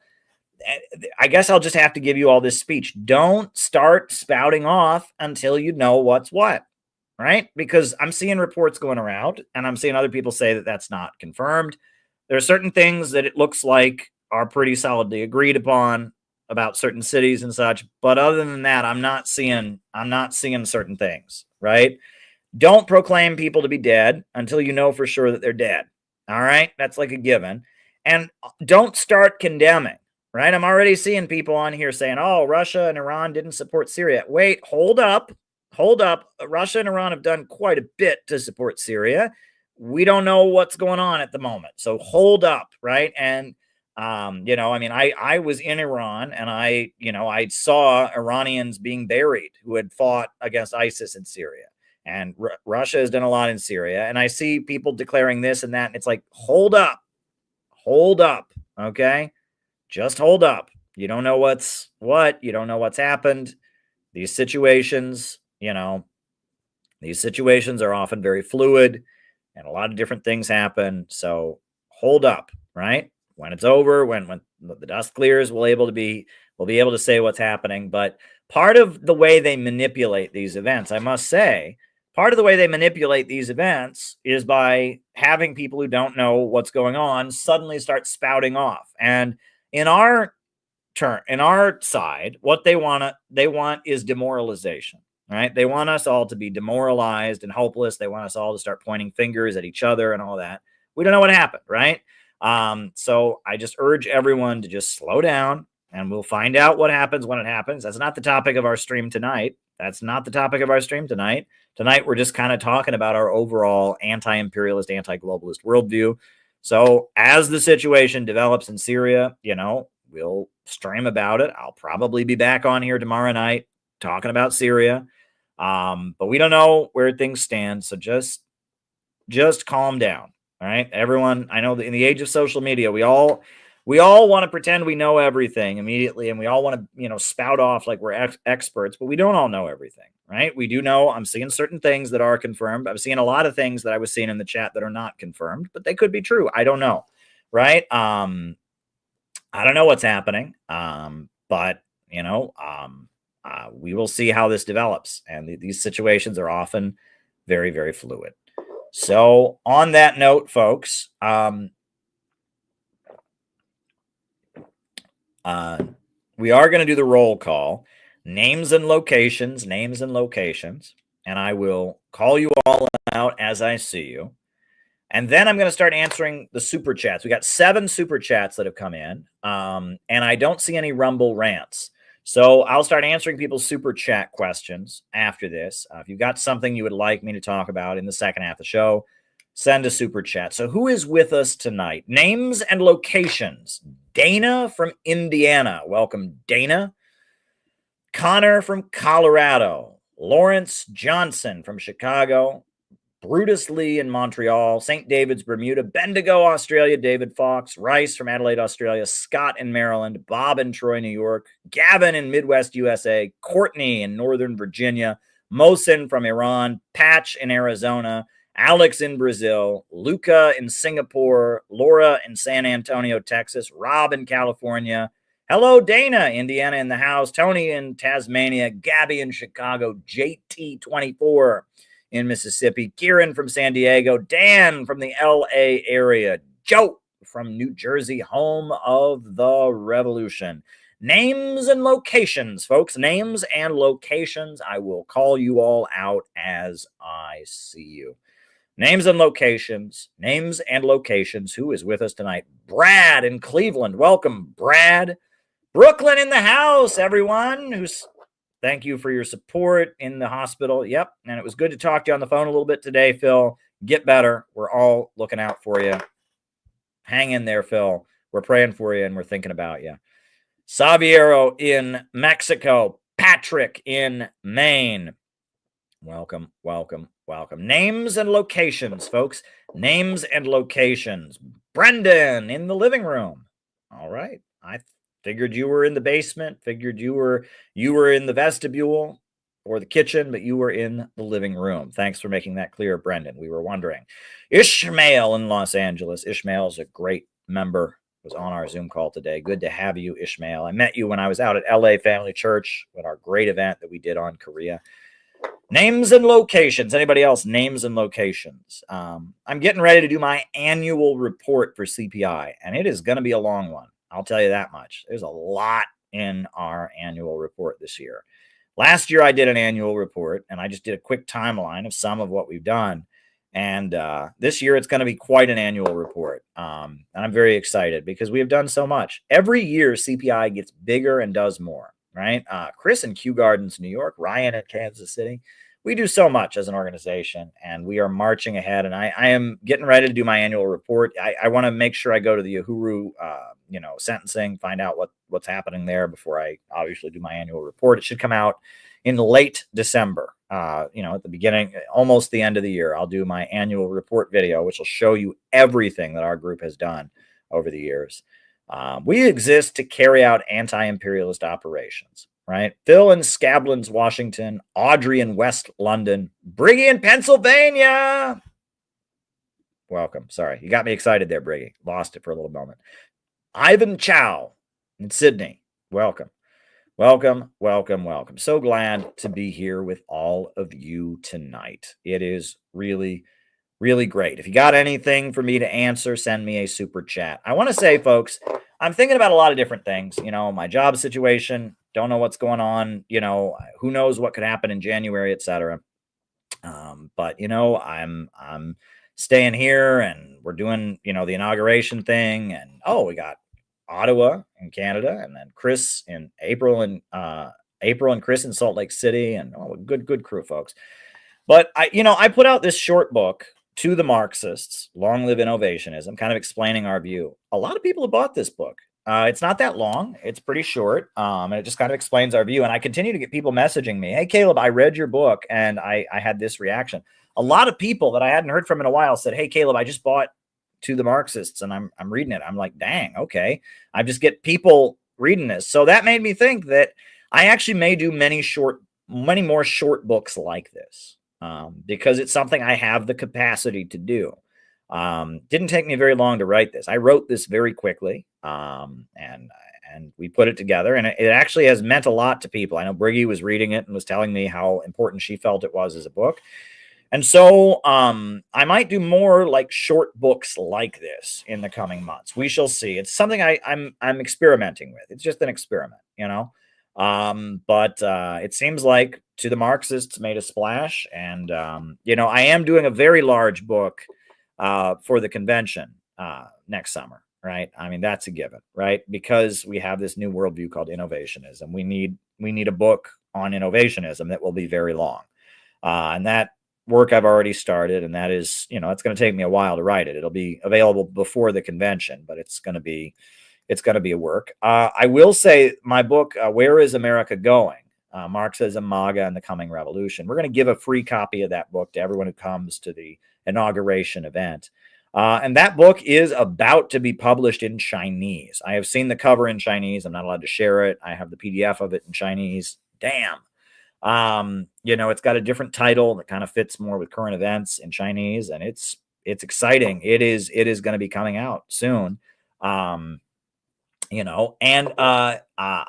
pretty happy about that. I'm pretty happy about it. And I mean, it's been widely read by publishers and by people in China. It looks like it's going to be available in Chinese in early January, but it appears that it has already been the translation of it has already been widely studied in China. This clip has been going around from a very well-respected Chinese Marxist intellectual. I am going to show you this clip here because I saw this clip and my jaw dropped, and I said, no wonder they're about to publish my book in Chinese. My goodness. So this clip is circulating. I'm going to find you this clip because it's just I saw this and I'm just like, oh, all right. No wonder. I mean, it's if you've read my book, Where is America Going? Marxism, MAGA, and the Coming Revolution. I kind of argue that the MAGA movement is the very beginning of an anti-imperialist working class movement in America. And it represents the divisions in the ruling class, the lower levels of capital. the lower levels of capital, the working class, kind of against the big monopolies and the imperialists. So, my book, it's been translated into Chinese. It's about to be published in Chinese. They're going over it one more time. And there's not that many books by Americans that are available in Chinese, apparently. The Chinese book circulation is somewhat limited. So it could have a very big potential for readership. I don't know how well it'll do on the Chinese market, but I'm excited. It has certainly taken them a really long time to translate it. And it's been a collaborative effort. Shout out to the woman who made it happen. I don't know if I am allowed to say your name on here or not. I don't want to dox you or anything, but you're awesome. The woman who came to me and said, let's publish this in Chinese. You're a good friend. Thank you for that. And I'm curious to see what happens when my book hits the Chinese market. But anyway, the reason that I am convinced my book has already been widely read and discussed is because I saw this clip. And when I saw this clip, I thought, oh, all right, they are ready for my book. So this is a very well-respected professor in China commenting on Donald Trump. Make America great again， 就是让美国再伟大，叫 MAGA。那 MAGA 怎么跟 communism 怎么跟共产主义结合呢？它就结合了。MAGA 是什么？民族主义啊！回想一下中国共产党早期革命斗争的时候，难道是靠共产主义的思想观念理论去发动群众的吗？靠的是民族主义啊！所以我们今天不要把这些二战以后形成的教科书体系当成我们思考的唯一工具，适当的开拓一点我们的知识面，也许我们对于很多问题呢，就会增加一些独立的自觉思考能力，对吧？ Now, that was amazing, right? And this Chinese intellectual, very well-respected Chinese Marxist writer, is up there saying that the MAGA movement could be the beginning of a communist anti-imperialist movement in America. I mean, that's big. That's very, very big. I have a feeling that people have read my book. It's kind of funny because I've never tried to own the brand MAGA communism. I don't think it's a very strategic brand. I'll be honest. I have said that the MAGA movement was the beginning of anti-imperialism and all of that. But when they came out with MAGA communism, I thought that was an awful brand. I mean, anyone who's a communist hates MAGA. Anyone who's a MAGA hates communists. So why would you? We're innovationists. We're branding as innovationists. We're not branding as MAGA communists. I always thought MAGA communism was a dumb brand, but I actually wrote the book. I've explained what you might call MAGA communism, which is not a very good label. I actually wrote the book. And I wrote a book that put forward the case for that way better than any of these people walking around talking about MAGA communism ever did, so I might as well throw that out there. It's like, I'm the guy who wrote the book and I'm the guy who can explain it and I'm the guy who understands it. And I know what I'm talking about. Other people very, very clearly don't. I'm not going to get into too much detail on that. I think they're Trotskyists. They're Trotskyists. Yeah, and that's like a bad thing, like Trotsky. I mean, that's the depth of certain people's understanding. If you think such people are sincere, I pity you. We get into great detail about all these concepts on here, and other people certainly do not. And we take this seriously, and that's why we didn't go around calling ourselves MAGA communists, because that's not a logical brand. That's just a very dumb brand. It's designed to be niche. It's designed to be a fandom. And now it looks like the MAGA communists all have Trump derangement syndrome. From what I understand, they all have now decided that, we must abandon Trump, even though the American people voted for him in their millions because they wanted to stop World War III, because they wanted to stop funding Ukraine. And millions of Trump supporters don't support Israel. Many of Trump's supporters don't even support Israel, even though Trump does. I mean, it's like, and that the very people that were going around calling themselves MAGA communists, which was like very poor branding, now they've joined the woke left. They're just leftists now, right? And they're more loyal to that word communism than they are to any anti-imperialism or any truth. And they all lost their minds when I stopped calling myself a communist. And it's like, good. Good. I'm not trying to appeal to you. I mean, that's the thing. I mean, if you're more loyal to a word, if you're more loyal to an aesthetic than you are to the concepts, then that's fine. I mean, you're not where I'm at, right? We are loyal to anti-imperialism. We are loyal to human growth. We want to build a movement that celebrates human creativity and human brilliance, brings out the best in people. That's why we exist. You know, and at this time, that is not communism. We are not communists. And you know, if it's just so important to you to use the communist label, you're not where I'm at. I am not loyal to that label. I am not loyal to that label. And I mean, it makes me laugh that the MAGA communists all have Trump derangement syndrome now, but it fits because they were always more loyal to the label than they were to the concepts. They never, I wrote the MAGA communism book because I actually understand it, but you'll notice the book didn't call itself a MAGA communism book because that's a dumb brand. I mean, some people take this seriously and some people don't, right? And there's a lot of social media manipulation. And anyway, I don't want to say too much more about that because what's the point, right? We're at the point, you know, I end this piece to the Marxists. I say the last lines of the book before the appendices, I say, goodbye, communists. You want us to be your enemy. And at this point, we welcome your hatred. We have far too much important work to do. And we are far too aware of our deep responsibility in these crucial times to continue worrying about you or existing within your paradigm. We must move on to something higher. Long live innovationism. That's the end of this book, you know. And I mean, that says it all right there. That really says it all right there. We have moved on to something higher, and we are creating a real movement that is getting real operations done. You know, so yeah, I don't know what more to say. I don't know what more to say about it.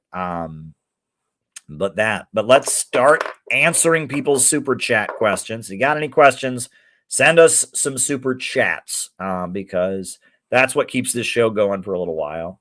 You know, it's a little bit, it's almost 11. It's like 10:53 in New York City time. I can generally go until midnight, right? I do want to get to bed. I do have church in the morning. But you know, if you want to keep asking me questions, keep asking away. We got 7 questions here. Don't see any Rumble rants. I do see 7 super chats. Did you catch Scott's anti-war event in Washington this evening? It was very powerful. I'm caught little bits and pieces of it, but I will give it a full watch. A lot of great people there. Garland, Scott Ritter, Wilmer Leon, good friends of ours, a lot of great people there. So I have no doubt it was spectacular. So very good.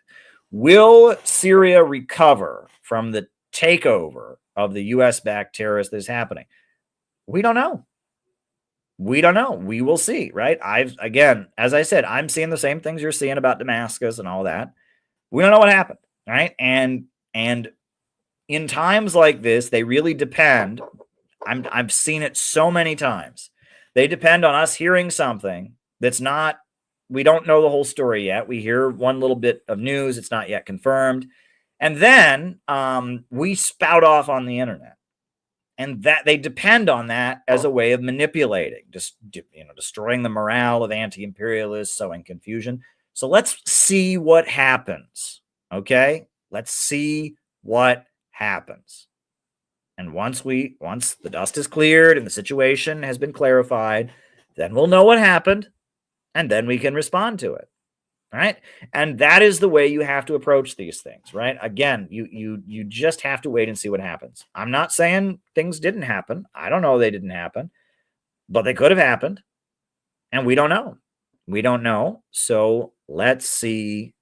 Okay? Let's see. And again, I see all these people like we don't know where the situation is. And not only are they saying certain things have happened, which is not yet confirmed, right? I mean, certain things are confirmed, but certain things are not clear yet.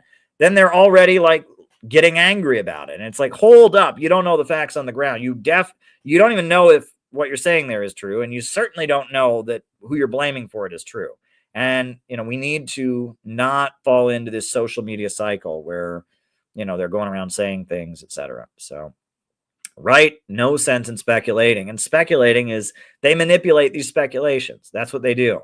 And they make things explode and go viral, sometimes that are not true, sometimes that are true but are distorted. You know, people need to use social media more responsibly. I'll be honest about it. People need to use social media more responsibly. There's a situation that I've been observing from a distance. I'm not going to say who, but there's a minister who does not agree with us on this channel at all. I mean, there's a minister somewhere in the country who's a lot of private family stuff, a family dispute is being widely promoted. And I've talked about it with a friend and we've been observing it from a distance. And I thought about commenting on it and I decided to refrain because people in our circles don't even know who this guy is. So I wouldn't even want to, I wouldn't want to draw attention to a cancel that someone's dealing with. But I look at the situation and I think I see what's happening. And it's like, I wasn't there. I don't know what's happening, but I can very clearly see how it's being used.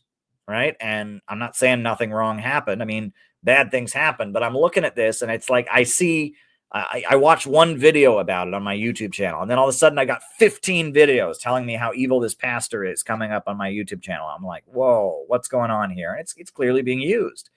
It's being used. Right. And it's like, okay, and again, a lot of times people hear about something and they don't know the whole story and they don't understand things. And the way that social media, there are certain people, look, there are certain forces. We've seen the Twitter files. It's a fact. There are certain forces that nudge certain stories and don't nudge other ones. And certain things get blasted out there for certain reasons. And people don't know enough about it. And they just, oh, well, I saw it come up in my feed, so I have to comment on it. And no, you don't. You don't have to comment on it. Wait till you get the whole story. Wait until you get the whole story. And maybe it's just not commenting on. And like that case with that individual, that pastor, I'm actually not commenting on it because I don't think people in my circles know the guy. And so I don't think I'm going to gain anything for him by making everyone in our circles know about him and know about what he's being accused of or not accused of or whatever. I'm just not going to do it. Right. And I wish more people would be responsible like that. You got to be responsible with social media because they really depend on people hearing snippets. Look, social media, the way it works is when you're going viral, everybody knows 2 sentences about you. Right. And that's what I realized. Social media sucks because no one knows anything. No one has an attention span to really know anything. And when you are getting a lot of attention on social media, everyone knows 2 sentences about you. This summer, I had a win on social media. Everybody knew 2 sentences about me on social media. Caleb wrote a book about Kamala Harris and they banned it. Well, that was good, right? And I got a lot of sympathy. My video blew up and got thousands of shares. I sold thousands of books. That was great.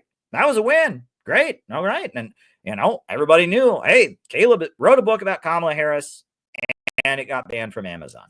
And people are still asking me, have they put your book back yet? Well, they put it back 7 days later, but no one knows any more than 2 sentences. I appreciate it. That was a moment where I was getting a lot of attention on social media and it was good. Now, you all know that there have been about 6 or 7 times that they've talked about me on social media and everyone has known about me. And the 2 sentences that they knew were not so good.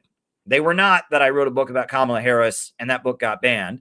They were wild distortions of things that I have said, wild distortions of aspects of my personal life and all kinds of things. We all know that. We've all seen this, right? Well, it is what it is. I mean, that's just how social media works. But there's a lot more than 2 sentences to many, many, many, many, many things. Okay. Most things in this world cannot be explained in 2 sentences. They say the truth is stranger than fiction, right? And the way social media works is everyone learns 2 sentences about something and then they have to comment on it immediately and they have to give their 2 cents and all of that. No, you don't. No, you don't. No, you don't. I'll comment on this Syria thing. I certainly will. I've followed Syria. I've been on CNN to talk about Syria. Did you know that? I've actually been on CNN as an expert on Syria, representing Ramsey Clark at the International Action Center. I have written extensively about the Syrian Arab Republic for Mint Press and all of that. I told you I was in Iran. I saw soldiers who died in Syria, fighting ISIS, buried in Iran in the graveyards outside the city of Tehran. I'm very tied in with Syria, but I'm seeing the reports that are going around, and obviously some stuff is happening in Damascus. But other than that, I don't know. I don't know the story. I don't know about the Syrian president. I don't know where he is. I don't know what's going on there. I'm waiting for the rest. right? So when the rest comes through, we'll know what's going on. And then I will definitely comment on it, but I'm waiting, and I urge you to wait, right? I urge you to wait. All we know right now is 2 sentences. And then there's a lot of other stuff that's not confirmed. Well, when we know the whole story, we'll come forward and say it. All right? That's just the way these things work. All right? And that's, I mean, this is true in many, many circumstances. Many circumstances. I'm just throwing this out there, right? And that you think that what you do doesn't matter, but it actually does, right? If you declare something has happened that hasn't fully happened yet, you can help it happen with your words. And let me just say this, right? A lot of people are way too anxious to hear bad news. Right? That is something to watch out for. This is a bit of spiritual advice I'll give you all. Watch out for negative Nancys and negative Neds, right? I don't want to make it always a woman, right? There are plenty of negative Neds, right? Or negative nephews. But watch out for overly negative people that are always looking for bad news, people that watch out for such people. They may have good intentions, but if they are the kind of person that is just totally ready for bad news to come out, that's somebody that can cause you trouble. They are attracting negative energy, right? And that is not the way to be. The Uhuru movement is amazing. Every time I hear them, it's, we are winning. We are winning. They're the most optimistic, positive people. You look at Chairman O'Malley. He's in like amazing shape. The guy's 82 years old, and he's like, he's built, like he's like athletic built. I mean, he's amazing. They're amazing. The way they've built their revolutionary black organization that is anti-imperialist is by being positive, by being optimistic. Watch for negative Nancys. That is my advice. Watch for negative Nancys. Watch for people. If there's somebody that, you get in the car with them and the whole time you're riding with them, all they want to talk about is bad people we've fought with and how angry they are at them and reliving fights we've had with people you don't like, don't do it, right? Don't do it, right? My parents, when I was a kid, they used to say to me, have a good attitude, young man, have a good attitude. And I hated that. I thought I can feel however I goddamn want to. I can be negative if I want to be negative. I have a right to my own emotions. That's how I felt. But honestly, the whole thing about having a good attitude, it actually is true because an attitude is contagious. If you walk into a room full of people smiling, it is a lot easier for you to smile. And if you walk into a room of people being very, very, very negative, you are going to start feeling negative as well. Your feelings are not your own. And this is what a lot of libertarians don't quite understand. We do have bodily autonomy. We are all individuals. But human beings are very tied in. Very, very, very tied in with other people. The way you perceive yourself is the way other people perceive you. Right? And the way you feel is largely related to how the people around you feel. And so if you are working hard to be positive, to smile, even if you're having a hard time, to give good news, even in bad times, that affects other people. And then they can be more positive, right? I mean, it actually is collective. So having a good attitude, have a good attitude, young man. It makes sense. Because if you have a good attitude, then it's easier for other people to have a good attitude. They can play off your positive energy. You can play off their positive energy, and everyone's happier, right? That is a fact. And if you're negative, it makes other people more negative, right? And we forget this. We do have an obligation to each other, and being positive and being optimistic is that. And I will also say that being isolated, right, is a recipe for depression. It is a recipe for mental illness and all of that. The more you're around other people in real life, the more you're working with other people in real life, the more you're having disagreements with other people and learning to overcome them, the more that you're learning to forgive other people or work around your differences or work around your shortcomings, the happier of a person you are. The more you isolate, the more that you're all alone with your computer, tweeting at people your negative feelings, the more depressed, the more lonely, the more mentally ill you're going to be. All right. And that is the truth. And a lot of people that are really caught up in a negative place, they don't want to hear that. They really don't want to hear that, right? They say, no, how dare you tell me to be around other people? And it's like, okay, well, you're so far into that negative cycle. You don't want to hear what I have to say. But look, the reason we're innovationists, right? I mean, it's kind of like the working families thing. I told you, right? What could be wrong with the term working families? Oh, it's anti-gay. It's not anti-gay. It's not anti-gay. Gay people have families. Gay people adopt children. Gay people have parents. Gay people have partners. Gay people have brothers and sisters. Like the working families is not an anti-gay term.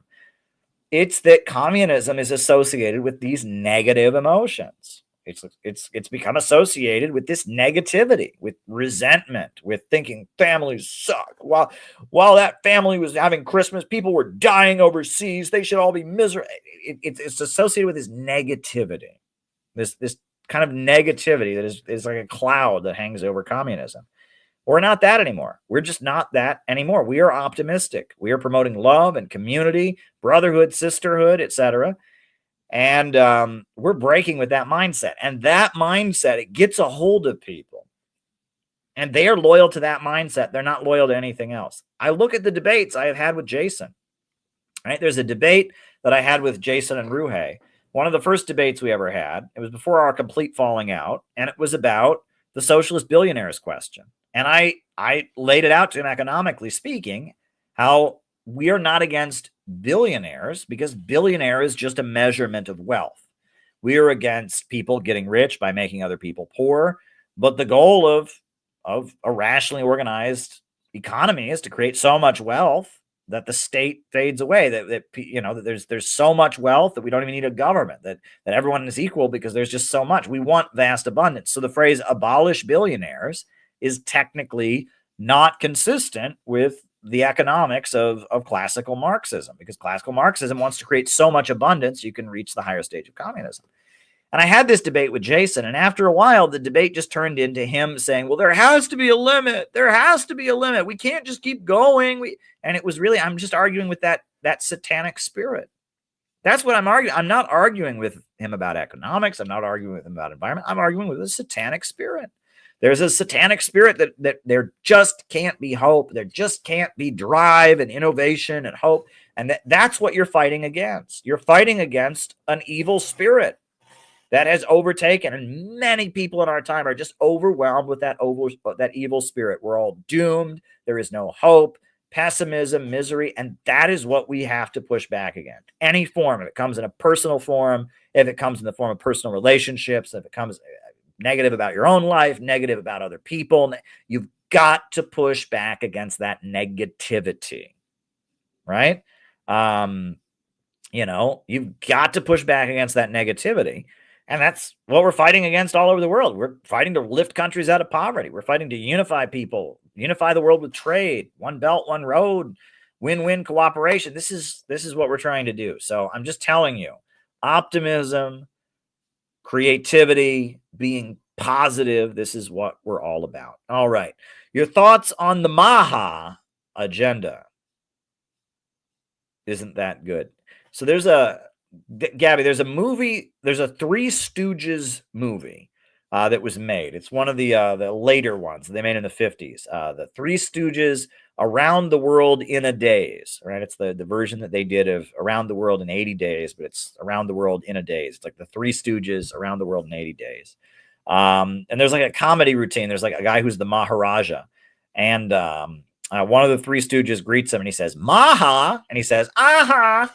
It's very stupid. But anyway, when you said Maha, that's what I think of every time I know it stands for Make America Healthy Again, but I just think of that stupid Three Stooges routine. Maha, aha, but anyway, it's like short for Maharaja. It's Maha. And then he says, uh-huh.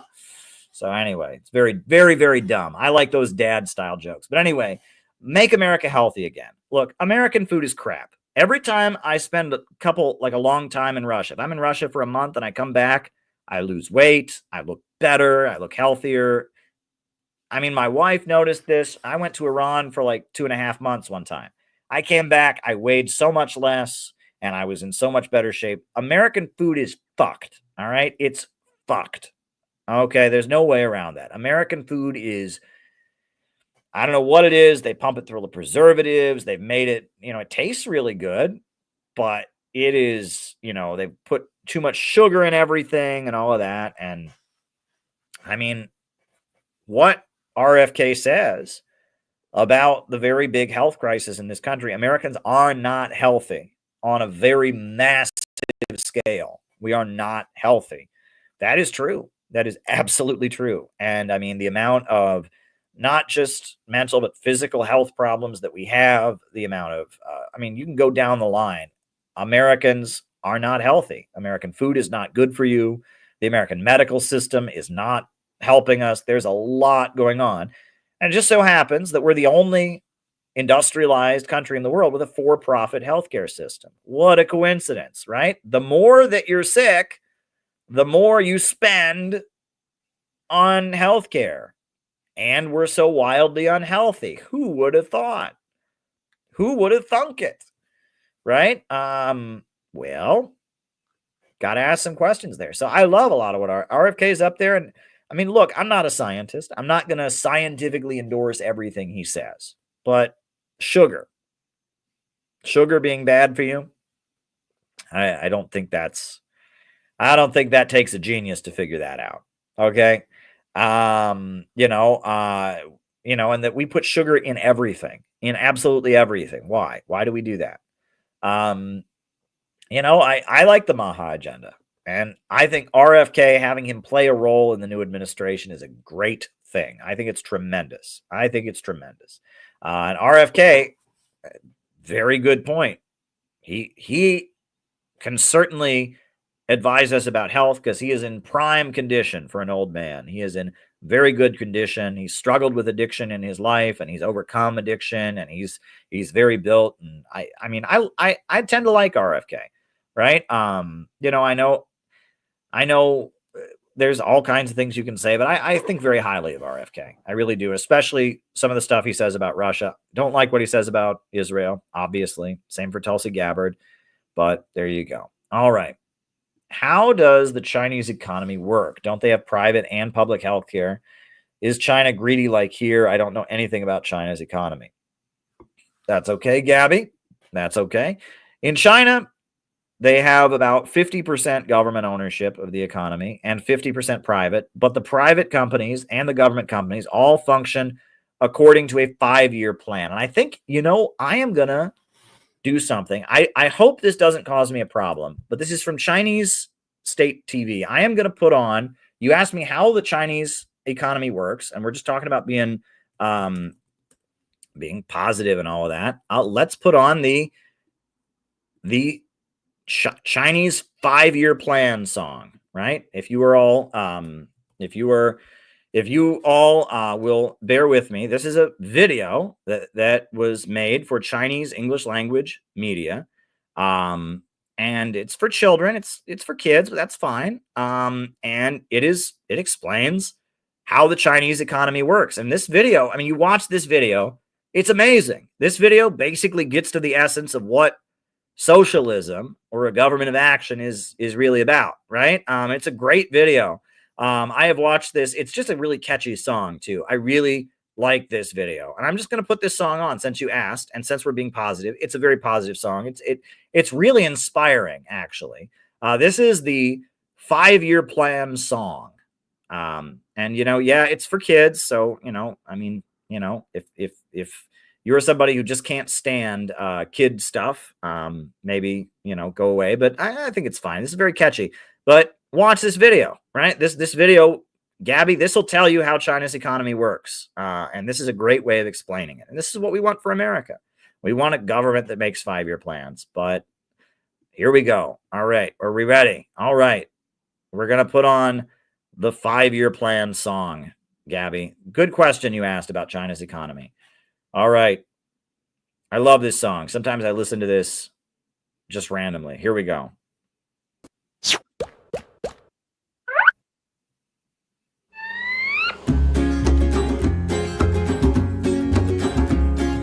Hey, have you guys heard what's going on in China? President Xi Jinping's new style? Yes, and there's more. The Shisanwu. The what? China's 13th five-year plan. Yeah, the Shisanu. Oh. Every 5 years in China, man, they make a new development plan. The time has come for number 13. Shisanu, that's what it means. It's a huge deal. Like how huge? Huge. Like China huge? Yeah, China huge. Oh, that's really big. If you wanna know what China's gonna do, best pay attention to the Shisanu. The Shisanu. The Shisanu. The Shisanu what?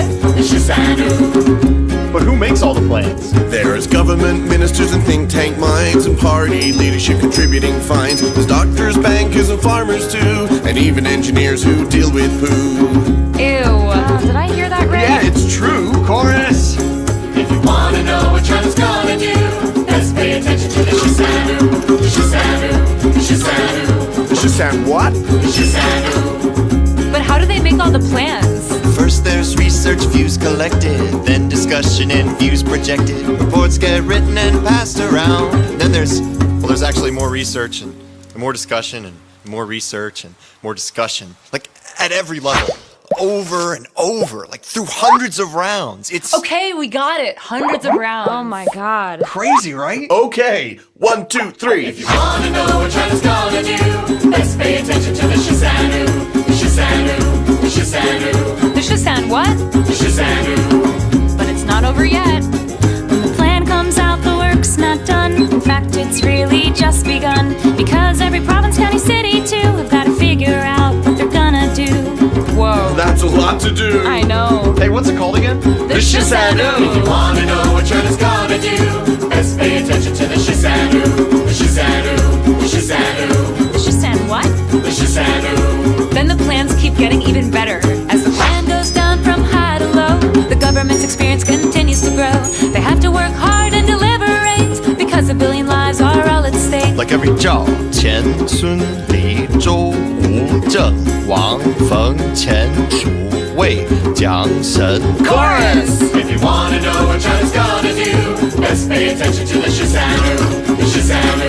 The Shisanu. Everybody's talking about the Shisanu. So that's it. That's it? Yeah, now it's time to get ready for the 14th five-year plan. What? Yeah, the Shisu. The Shisu what?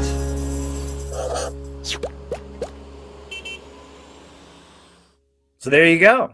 Yeah. They have 5-year plans, and the government controls the banks, and the government controls major industries, and they organize the economy in order to raise up living standards. They have a government of action that fights for working families and has poverty alleviation goals. And there's private companies, lots of them, and there's government-owned industries. But even the private companies have to cooperate with the overall 5-year plan. And they get all the greatest engineers and scientists and people together, and they make goals of how much poverty they want to eliminate and how much they want to expand living standards and all of that.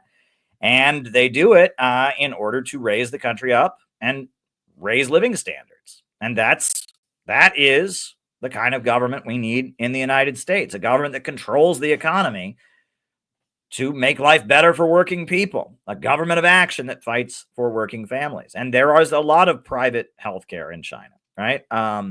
It's interesting, right? So when we talk about healthcare, I always point out that there are people want the link to that song, so I'll give you the link.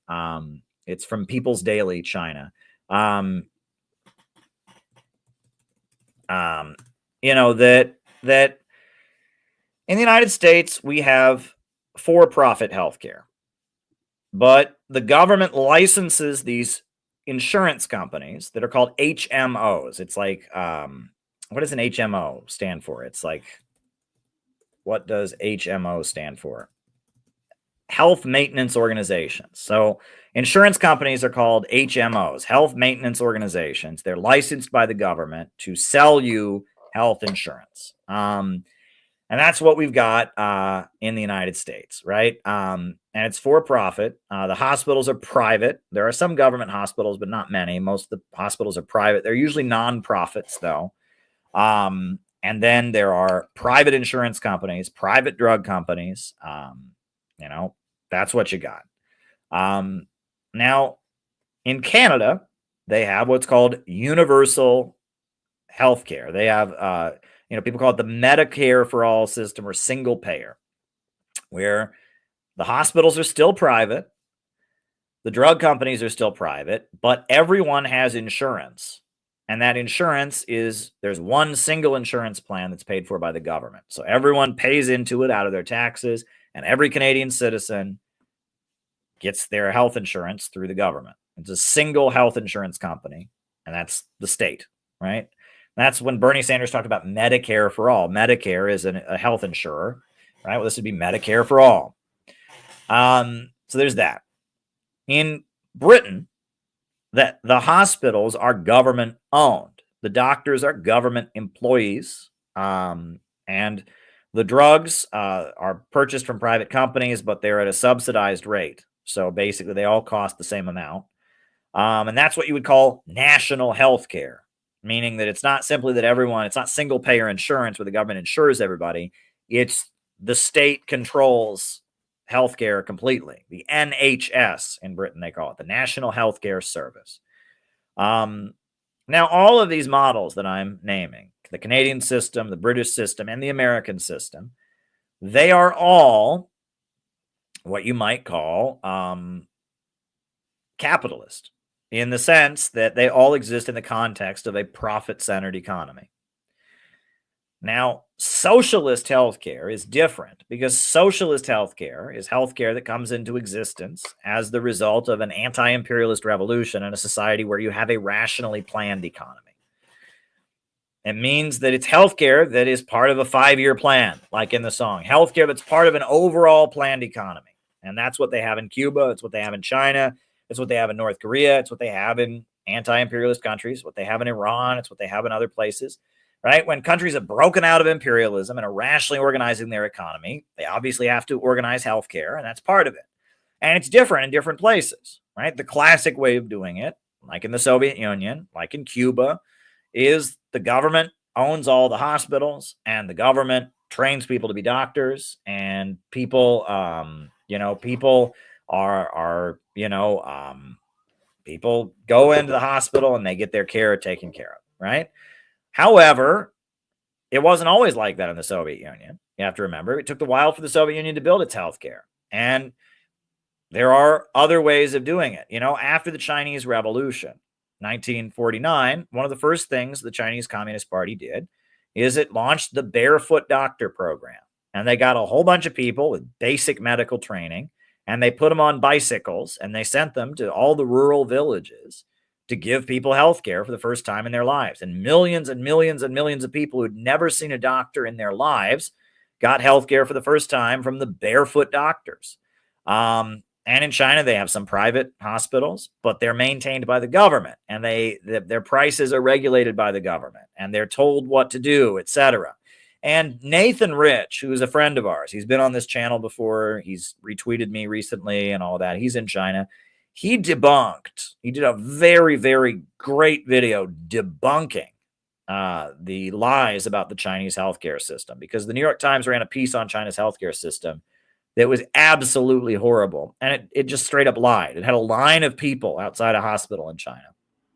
And it said, oh, these people are here. This is the line. If you want to get healthcare in China, you have to get in a line. And all these people are lined up all day to get healthcare. Isn't that awful?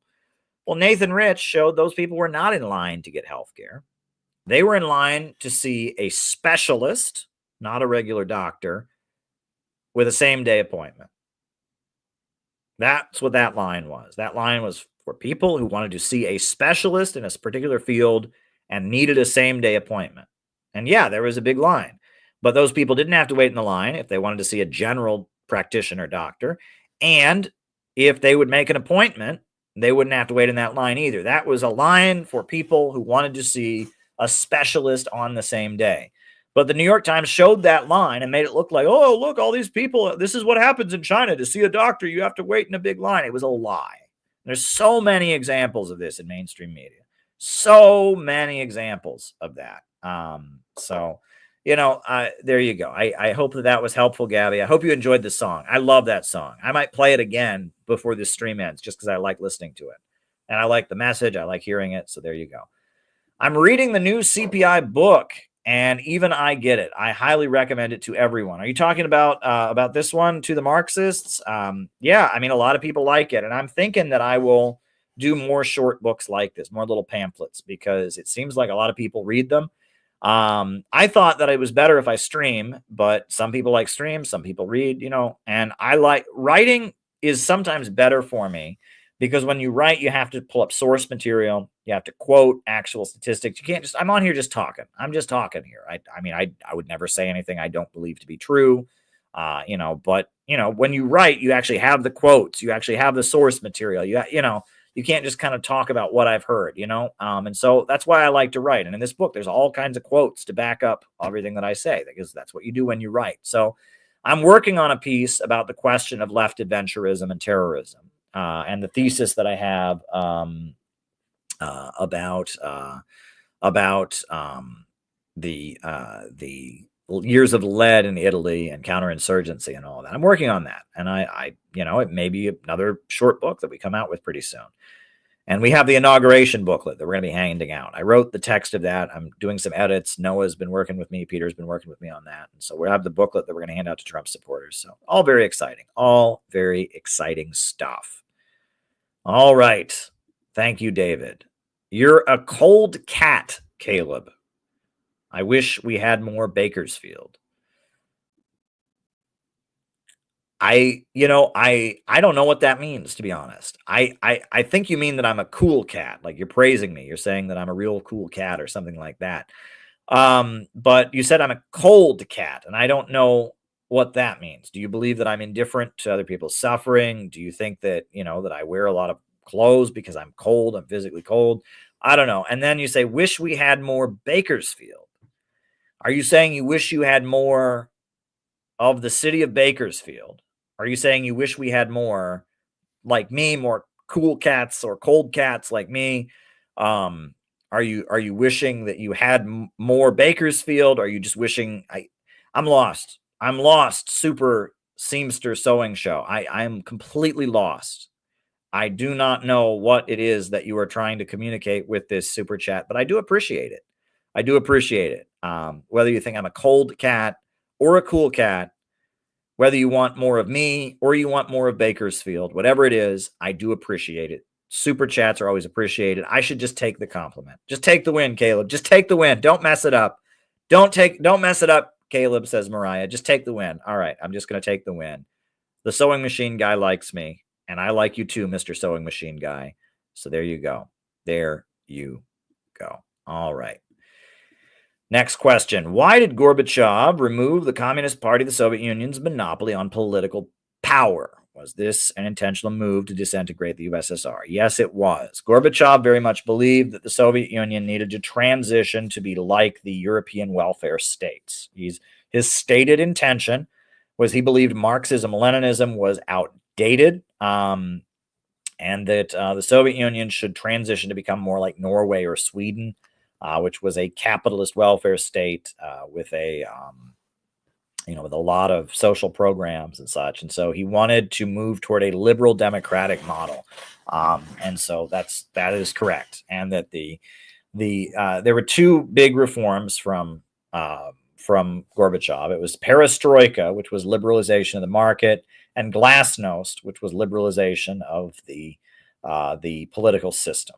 And both of those were intended to transition the Soviet Union to being a European welfare state. That was his intention, because he was westernized, right? The Communist Party of the Soviet Union in the final years was heavily divided between the national Bolsheviks, which is what they called them. I mean, they were people that were in the Communist Party, but they had adopted a Russian nationalist and Orthodox Christian narrative, and the westernized Marxists that were in love with the new left. They were in love with Beatles and hippie music and blue jeans, and they thought that the Soviet Union could become like a liberal European welfare state. And that was kind of the divide. Officially, the Soviet Union, the Soviet Communist Party, they all agreed. They had democratic centralism. They all agreed, but there was a divide beneath the surface. And in the 80s, you had the national Bolsheviks that were very conservative socially, and very like Russian nationalist, and were converting to Orthodox Christianity. And,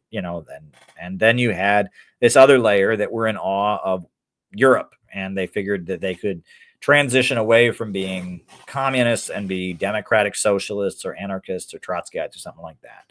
And those were kind of the two prevailing views within the Soviet Communist Party in its final years.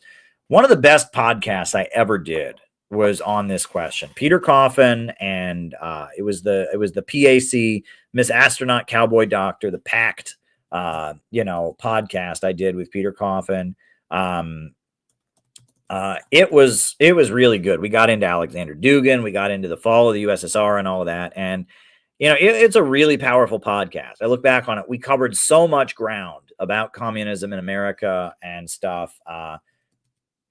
The Pact Fall of USSR podcast, I would really recommend it. It was really, really one of the best podcasts. And we talked about the Communist Party USA and how they operated and their role in the fall of the Soviet Union and all kinds of stuff. It was really, really one of my best conversations. So go and check this out. Between Miss Astronaut Cowboy Doctor and Peter and myself, we had an amazing conversation about the state of affairs of American communism and the fall of the Soviet Union and Alexander Dugin and Vladimir Putin and so much. It was really, really powerful. There we go. Have you investigated any reporting on the mRNA COVID vaccines making people sick? I've seen the same stuff you've seen. I'm a big fan of Jimmy Dore. I trust Jimmy Dore, and there's a lot of things that people were not allowed to say at the time of the pandemic that turned out to be true, and that makes me angry.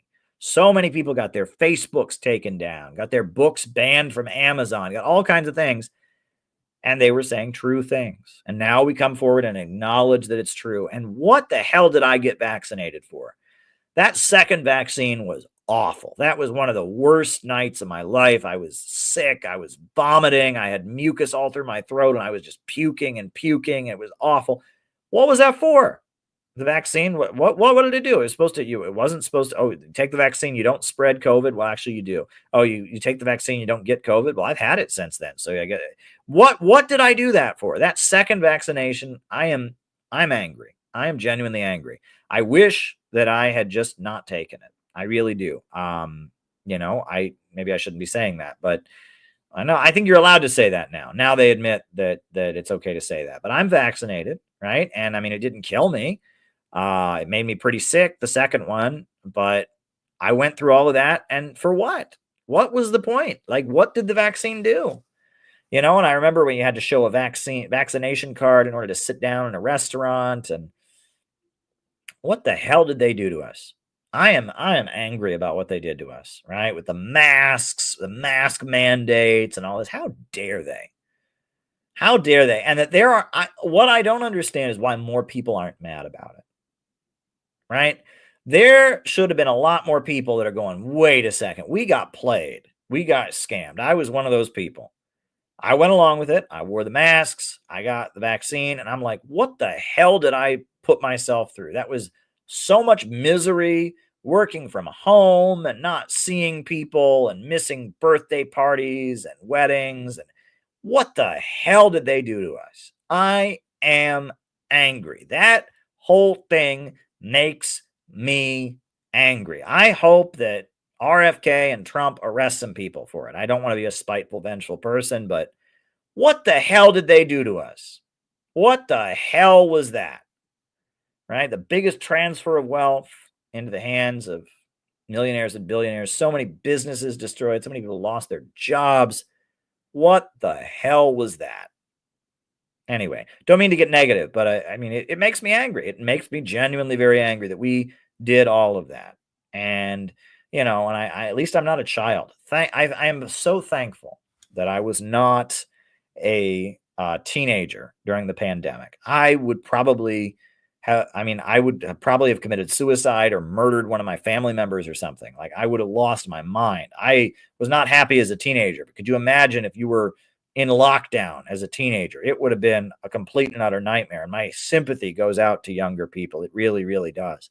I can't imagine having been a high school student through that nightmare pandemic. So yeah, I look back on that thing and what confuses me is how there aren't more people that are angry about it. Why are more people not angry? I mean, with all the information that's out there now, why are more people not angry about it? I am genuinely quite angry, right? I try to avoid speaking on the specifics of things because I'm not a scientist, but it's infuriating. We got to build a movement, folks. We've got to build our movement. We got to build the Center for Political Innovation. We need you to join. We need you to become a member. We need you to become a member of the Center for Political Innovation. And we need to build a government of action in this country that'll fight for working families. So that was all the super chats. So I think I'm going to put the 5-year plan song on one more time, and then we'll end this, unless any more super chats come in.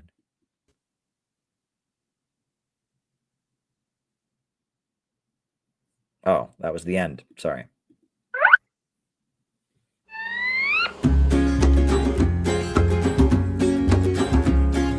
Hey, have you guys heard what's going on in China? President Xi Jinping's new style? Yes, and there's more. The Shisanu. The what?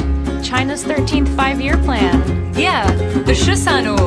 Oh. Every 5 years in China, man, they make a new development plan. The time has come for number 13. Shisanu, that's what it means. It's a huge deal. Like how huge?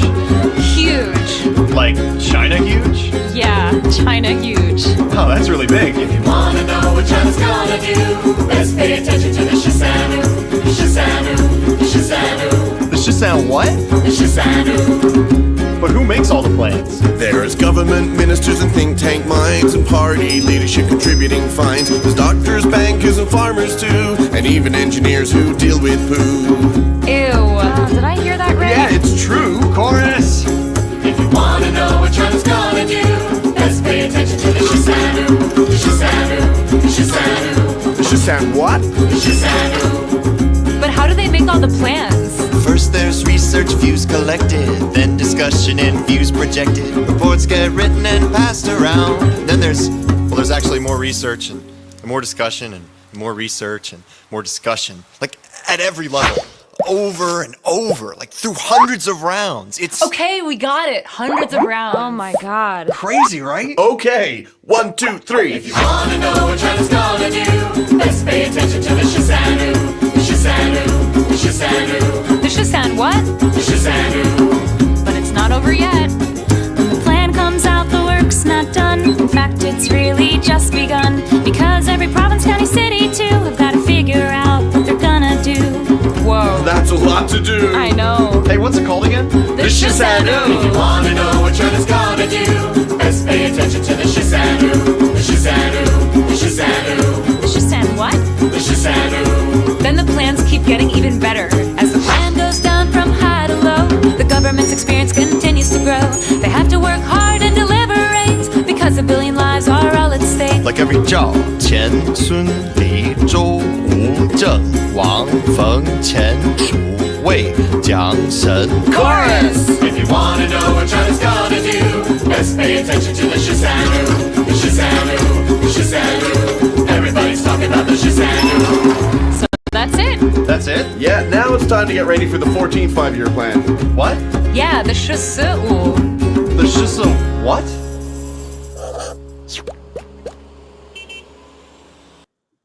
So it looks like we did have a super chat come in. And this says, could you please talk about the Inca Empire's collective farming industry and compulsory distribution of resources to its population? Not my area of expertise at all. Now, we know that the two big civilizations that existed in Mexico, you had the Aztecs, and in Peru, you had the Incas. And that these were two civilizations that, most of the indigenous folks living in North, South, and Central America were hunter-gatherers. The Aztec Empire, I know much more about. The Aztecs, that was the Roman Empire, right? And it shows that modes of production are universal, even though they hadn't had contact with Europe necessarily. Tenochtitlan was Rome, which is now Mexico City. Tenochtitlan was Rome. They had slavery. They didn't have the Colosseum, but they had human sacrifices that were like entertainment. the Aztecs were basically the Roman Empire in Mexico. The Incas are a little bit of a different thing. Now, I do know what you're referring to, which is that there is a narrative that is wildly popular that argues that the Incan Empire was some kind of form of socialism, was some kind of socialist society or something like that. I can't speak to that. I just don't know, right? I am always suspicious of things like that. I am, right? But I do know that Inca civilization was not the Aztecs by any means, right? That Aztec civilization, the reason that Hernando Cortez, the Spanish colonizer, was able to conquer the Aztecs so quickly was the Aztecs had screwed over every other indigenous group in Mexico, right? And they had enslaved people and they had tortured people and they did the human sacrifice thing. And the Aztecs were pretty brutal dudes, right? And so, the white colonizers quickly united all of them against the Aztecs. The Battle of Tenochtitlan, all of that. It's actually very, very interesting stuff. The Aztecs were quite brutal folks. They were the Roman Empire in Mexico. And you look at it, there's like a huge parallel between the Roman Empire and the Aztecs. It's the same civilization. It just happened to be in Mexico, right? Slavery, human sacrifices, it's the whole thing, right? And all roads lead to Rome, one mighty city, extracting tribute, extracting slaves. That I know about. I know a lot about the Aztecs. I do not know very much at all about the Incas. I know about, their king who was executed, betrayed, and I know that, that they were basically stabbed in the back by the Spaniards. The Spaniards made all kinds of deals with them and backstabbed them, and that their civilization, the Inca civilization, it wasn't the Aztecs. The Aztecs were, the Roman Empire. The Incas were not that. I don't know enough about it. And part of me is cautious with those kind of narratives. Again, I'm telling you as somebody who knows very little about this. I'm cautious because I don't want to play into the idea. There is a narrative out there. Look, the noble savages thing, you got to get rid of that. You got to get rid of that, right? And Ashley Frowley, I've interviewed her. She is indigenous. She's from Canada. She's a First Nations indigenous person of Canada. She is the first one to tell you that noble savages narrative, the Native Americans were all pure and egalitarian and the evil white people showed up. And you got to watch out for that stuff. You got to watch out for that stuff, right? There's some truth in some of that stuff, but it serves a kind of woke degrowth narrative. And a lot of it is a huge amount of projection, right? For example, Leslie Feinberg, who was a Marxist communist, is considered the first transgender activist in American history. She wrote a lot about transgender history. One of the things she wrote about is she claimed that Native Americans had transgenderism, right? There were 14 different genders in certain Native American tribes and all of that. There are Native American activists that I have met who are anti-imperialists, who have gone to federal prison. These are people that are legit activists who get very fired up about that stuff. And they say that is absolutely not true. That is wild exaggeration. That is like one little tribe here that did one thing, and then they decide to use it to serve a political agenda. And they get really fired up and they say that stuff is not accurate. Another thing is that, indigenous societies, the hunter-gatherer societies that existed in North America were very egalitarian. That is true. There were no classes in the tribe. No one exploited anybody else, right? There were hierarchies in the tribe. And it was quite authoritarian. You had an obligation to your community. And if you did not fulfill your obligation, there were strong consequences. There were harsh punishments for children. There was shunning. And people project onto indigenous society that it was like some kind of anarchist egalitarian utopia. Well, it was egalitarian. There were no tribes, but it was based on a level of scarcity. And when you're hunting and gathering, you really need everyone to pull their weight. And if people don't pull their weight, it's pretty awful. So, it's complicated. These things are complicated. And I've heard this narrative that you're alluding to about the Incas having socialistic economic farming industry and stuff. And that might be true. I don't know. But I'm careful with that stuff. I am very, very careful with it because I don't want to play into the noble savages myth. That might be true. And I know they were not the Aztecs. The Aztecs were very brutal and they were not the Aztecs. But you got to be careful with this, and that you always want to watch out for that. And I've seen with the indigenous, with the Native American people in North America, there's a huge amount of projection. Look, Native Americans voted for Trump in big numbers. Did you know that? A lot of Native Americans are evangelical, born-again Christians, right? You go to Native American reservations, there's a lot of Baptists, there's a lot of Pentecostals, and there's a lot of Native Americans who serve in the U.S. military. Did you know that? A very large percentage of Native Americans go into the armed forces, right? They're very statistically overrepresented in the U.S. military. So what woke people project onto Native Americans doesn't match. There are a lot of Native Americans, though, that still speak the indigenous language, that practice indigenous religion, etc. But it's complicated, and I am always careful to avoid kind of the woke. There is this woke narrative where the white people are evil, not because of capitalism and imperialism, but just because they're white, and just because they're I don't know. I mean, there is a particularly toxic narrative that's out there it is anti-colonialism and anti-imperialism without any understanding of economics. It's a narrative of good people and bad people, and the good people are the oppressed ones who are always these poor, heartless, peaceful victims, and the bad people are, the white people or the colonizers, and they're just bad just because. And that stuff is not scientific, and that stuff is not economic, and I'm really tired of it. I used to play ball with that stuff. I really did. I used to play ball with it, and it used to be that things were so biased in the other way, right? It used to be that people never acknowledged colonialism or imperialism. And, I remember Bill Cosby being on TV and, basically putting down the black community and saying racism isn't real and stuff like that. So things have changed. So I used to, play ball with the woke stuff because it was pushing back against the prevailing narrative of U.S. society. It used to be that most people believed America was a paradise and had never done anything wrong. And so I had to be the guy raising his hand and saying, didn't we kill all the Native Americans? Didn't we have slavery and kill millions of people in the transatlantic slave trade? It used to be I had to be that guy. Well, now I don't have to be that guy anymore.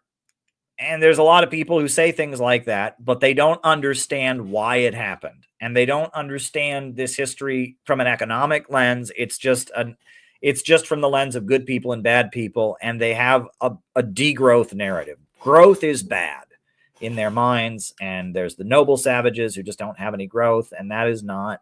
Look, there's a movie that I saw, right? It came out right after Trump was elected the first time. I went and saw it with my wife, Beatrice at Dinner. Right? Beatrice at Dinner. And it starred one of my favorite actors. He was the villain, John Lithgow. 2017, Beatrice at Dinner. And it starred, was it Salma Hayek? Yeah, Salma Hayek. That movie, I watched that movie. That was supposed to be like a leftist socialist film and I watched that film and I didn't agree with any of it. Right. It was Salma Hayek and John Lithgow. And it's like, this wealthy family in California, this wealthy family in California. Oh, racism is absolutely alive and well. I don't disagree with you at all. But this wealthy family in California, they invite their indigenous, servant or nanny or friend or whatever over for dinner. And they have an evil capitalist Trump character who's having dinner with them, and they have an argument. And I watched that film, and that film was so anti-growth. The evil capitalist is supposed to be like Trump because he wants to build. He's not like one of those Wall Street guys. He wants to build. And she's a beautiful indigenous person who doesn't believe in growth and just wants nature and doesn't want electrification. I watched that, and that film was so toxic and degrowth, and that is not what anti-imperialism is about. I've been to Nicaragua, and Nicaragua had an anti-colonial, anti-imperialist revolution in 1979. And you know what they've done in Nicaragua? What their pride and joy is? That they've electrified the whole country. That's their pride and joy. They are proud of that. And you go there, they brag, we have electrified 95% of this country, right? And if you watch Beatrice at Dinner, You know, it's the evil white colonizers that want to bring electricity there. It's Avatar. It's Avatar, right? The Avatar narrative. You know, that the indigenous people without electricity, without modern civilization, they're just beautiful and they have it, and they think they accept the lie that imperialism brings development, which it doesn't. Imperialism keeps countries underdeveloped, but they claim imperialism brings development, but development is a bad thing. And it is not a bad thing, right? And in fact, what did Stalin do when they broke out of imperialism? They developed with 5-year plans. What has China done? They broke out of imperialism. They developed, right? But if you watch Beatrice at dinner, yeah, the imperialists are John Lithgow, Trump guys that are always wanting to build stuff. And they don't want to build. They just want to be primitive and beautiful. And it's just so toxic. It is degrowth. It does not understand the economics of imperialism. It has a narrative of, you know, of good people versus bad people. And the good people are good because they're oppressed and because they're victims, not because they stand up and fight for their rights, not because they build and construct in their communities, but because they're just passive victims, and it's just beautiful. And the bad people are people that believe in civilization and believe in economic growth. And it is a toxic, that is where the woke left is at. Go and watch Beatrice at Dinner. Watch that movie. 2017, that movie came out. That is not anti-imperialism. That is not consistent with what any anti-imperialist movement has ever fought for, right? It is awful.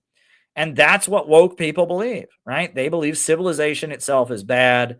They believe growth is bad. They believe various people are good because they're victims. And you know, that is not what we're about. That is not what we're about. You know, all the great anti-colonial leaders built and constructed. And what the imperialists do is they keep countries poor. Look at the countries in Central America that are under the dominion of the imperialists. Guatemala has big chunks of the country where the people don't speak Spanish, the people don't have running water, the people don't have electricity. That's imperialism. Go to Honduras, right? Honduras, big chunks of the country, no running water, no electricity. That's what the imperialists do. But go to Nicaragua, where they've had a socialist anti-colonial revolution, where the Native American tribes have autonomy, where you have to get a certain passport. They've done a lot to empower the Native people, but they've electrified the whole country. They've built. They've constructed. They have amazing roads. Their roads in Nicaragua are way, way better than American roads. You know, and that I always watch out for that kind of narrative. So you sound, you know, you have probably done a huge amount of research on this topic, and maybe you can educate me, send me some videos. I don't know enough about it, but I'm just telling you, I'm careful, right? Yeah, Bukele is doing great, and he's building his country up, and that I just, you know, it used to be that the way people talked was racism isn't real, it's just made up, and that was awful. And I pushed back against that. And there's still a lot of people who think that way, and they're wrong. But the prevailing trend I get now is that civilization is bad, and the woke narrative, which is wrong. It's not equally bad. Actually, it's good because it acknowledges a lot of the bad things people didn't acknowledge before. We need to acknowledge those things. So it's better, I guess, but it's wrong. It's wrong. It's absolutely wrong. Growth is not bad. We are striving for a world of vast material abundance. And imperialism does not bring development. That's what the imperialists say. They always say, oh, the reason we have globalization and free trade, the reason we invade countries is we're trying to bring development. And it's a lie. They are not bringing development. The imperialist system holds back development, and they don't get that. They accept the imperialist narrative. They think capitalism and the free market creates endless growth. It doesn't. They think imperialism develops countries. It does not. And they just think that's bad. And they're wrong. And woke people are so wrong. They think growth is bad, and they think capitalism creates endless growth. And they're wrong on both counts. They think development is bad, and they think imperialism brings development. It does not. So, yeah, read about what the Sandinistas have accomplished. You know, read about what's been accomplished in Iran, in China. Read about what Gaddafi did in Libya. Read about the great anti-colonial revolutions. Read the Green Book by Gaddafi. You know, I mean, learn about the real anti-colonial, anti-imperialist movement. Don't go down that woke, noble savages woke path. Really, just don't do that. Just don't do it. That's my advice. So anyway, maybe you didn't deserve that, my friend. And maybe you could be 100% right. Let me just say this. He could be 100% right about the Incas. I know nothing. I know a little bit about the Aztecs. I know nothing about the Incas. You could be 100% correct. And then please do not misinterpret me as trying to say this guy is wrong. He could be right. I don't know enough about it. He could be very correct in what he's saying. But I'm just telling you, there is a toxic narrative out there that might play into that we've got to be careful of. That's all I'm saying, right? But you could be 100% correct in everything you're saying about the Incas. There's a lot of scholarship, and I just don't know enough about it. I'm not an anthropologist. That's not my background. When I was in college, my minor was sociology. My major was political science, but I just don't know enough about the anthropology of the Inca civilization. I can't comment on it. I really don't know. I just kind of gave you a broad general statement about real anti-imperialism and anti-globalism and wokeism. And that's kind of what I started this stream out by saying. We don't call the system that rules the world imperialism anymore, because we don't want people to think we're like that movie, Beatrice at Dinner. We want people to understand what we're about. We say imperialism-globalism. So there we go. All right, folks. Well, listen, it's late. It's 3 minutes until midnight, so I'm going to put on the closing music. It's been fun. I'll be back, if not tomorrow, soon. I'm going to try to do a morning stream sometime this week. That is my goal, to do a morning stream sometime this week. So stay tuned for that. All right, here we go. New upsurge in the struggle against U.S. imperialism is now emerging throughout the world. Ever since World War II, U.S. imperialism and its followers have been continuously launching wars of aggression. But the people of various countries have been continuously waging revolutionary wars to defeat their aggression. And while the danger of a new world war still exists, and the people of all countries must get prepared, revolution is the main trend in the world today.